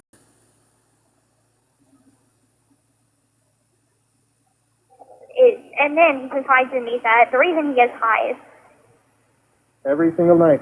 now. And now he's freaking writing me, trying to get my attention again, and I'm like, time? So a relationship is difficult. And it just was too much. Oh. How'd you meet him? Rachel. It was a friend of hers, and while we were in R&O together, she's like, start writing my friend. And I said, okay, and so we started writing. And oh, is that the trash guy? Yeah. Oh, okay. I think we're going good, but then I just started to change my opinion on things. And whenever, you know, it started to get to me that I am in prison for a long time. So a relationship is difficult. And it just was too much for me because I'm like, you're around all these women and I don't know what you're doing on the outside. You're getting high, and and then he confides in me that the reason he gets high is because he's an angry drunk. I'm like, you're just making yourself seem so appealing to me right now. And I'm funny. like, no. So, At least he's honest. yeah, at least he was honest with me after the fact. Of course, he wasn't getting high, and then he was getting high. He's tucked back in prison now. And now he's freaking writing me, trying to get my attention again, and I'm like, dude, I'm over it. You know? Over it. You lied to me. And I told him, I'm like, listen, you were texting my best friend that you wanted to come over with her and have sex while talking to me on the phone, saying how much you... Isn't that the guy that Rachel asked her to write? That was Rachel's boyfriend first. Just wondering because it's strange that she's talking about him like this. Or is this Sebastian? I'm so confused. There's so many of them. Like me and stuff. So how is that not a betrayal? And the fact that you said, oh yeah, I'm going to do so good, I'm going to go see my PO, and I'm going to come visit, even though it turns out he can't come visit because he's been in prison, and there's this policy thing where he would have to be off parole for 5 years before he can come visit me. And so, with all that... You'll be out by then. Yeah, I'm like, we have 5 then. So, and I know what he's doing. Like, he didn't give a shit about me while he was out there. And so now that he's put back in prison, oh, you want somebody to write, so naturally you're just going to go back to me. That's not fair. Oh, it's not. But I mean, I'm like, I'll write him every once in a while. I'll be like, hey, how you doing? You know, the pleasantries. Yeah. That's what they're called, Gypsy. Pleasantries. Pretty sure you get a ton of mail anyway, so I mean... I do, but I don't write back everybody. Oh, really? Yeah, no, I don't write everybody that writes to me. Like, I'll just accept it as a kindness and then leave it at that. I was about to ask, has people ever written you like hateful stuff? No, they haven't. So. Oh, good. I don't think that they would even allow that if I could. I mean, I'm sure I can get a letter that says I don't like you, you should go to hell, or something like that. But if it's too explicit, I won't get it. Or if it's a death threat, I won't get it. Oh, okay, that's good. So I haven't received anything like that. You know, most just been support. And especially whenever my birthday came around, I was so happy my locker was filled with cards. That must be nice. Yeah, and I like glittery cards because I rub the glitter off, and I'll put it in my hair, or I'll put it on as my makeup or something. I'm very flashy. I'm very flashy. Yeah, very flashy. That's funny. Yeah. So, but okay, that's fine. Hey, Nico. Thank you. But yeah. So, sorry, y'all. Like in Austin, what is there to do? Oh, what do you mean? Is Austin like a big city, and okay, let's see where we're at. Like a really. Since she's changing the subject, I am gonna end this because I don't know about anybody else, but I'm tired and I can't go on any longer, and I don't even know what to say.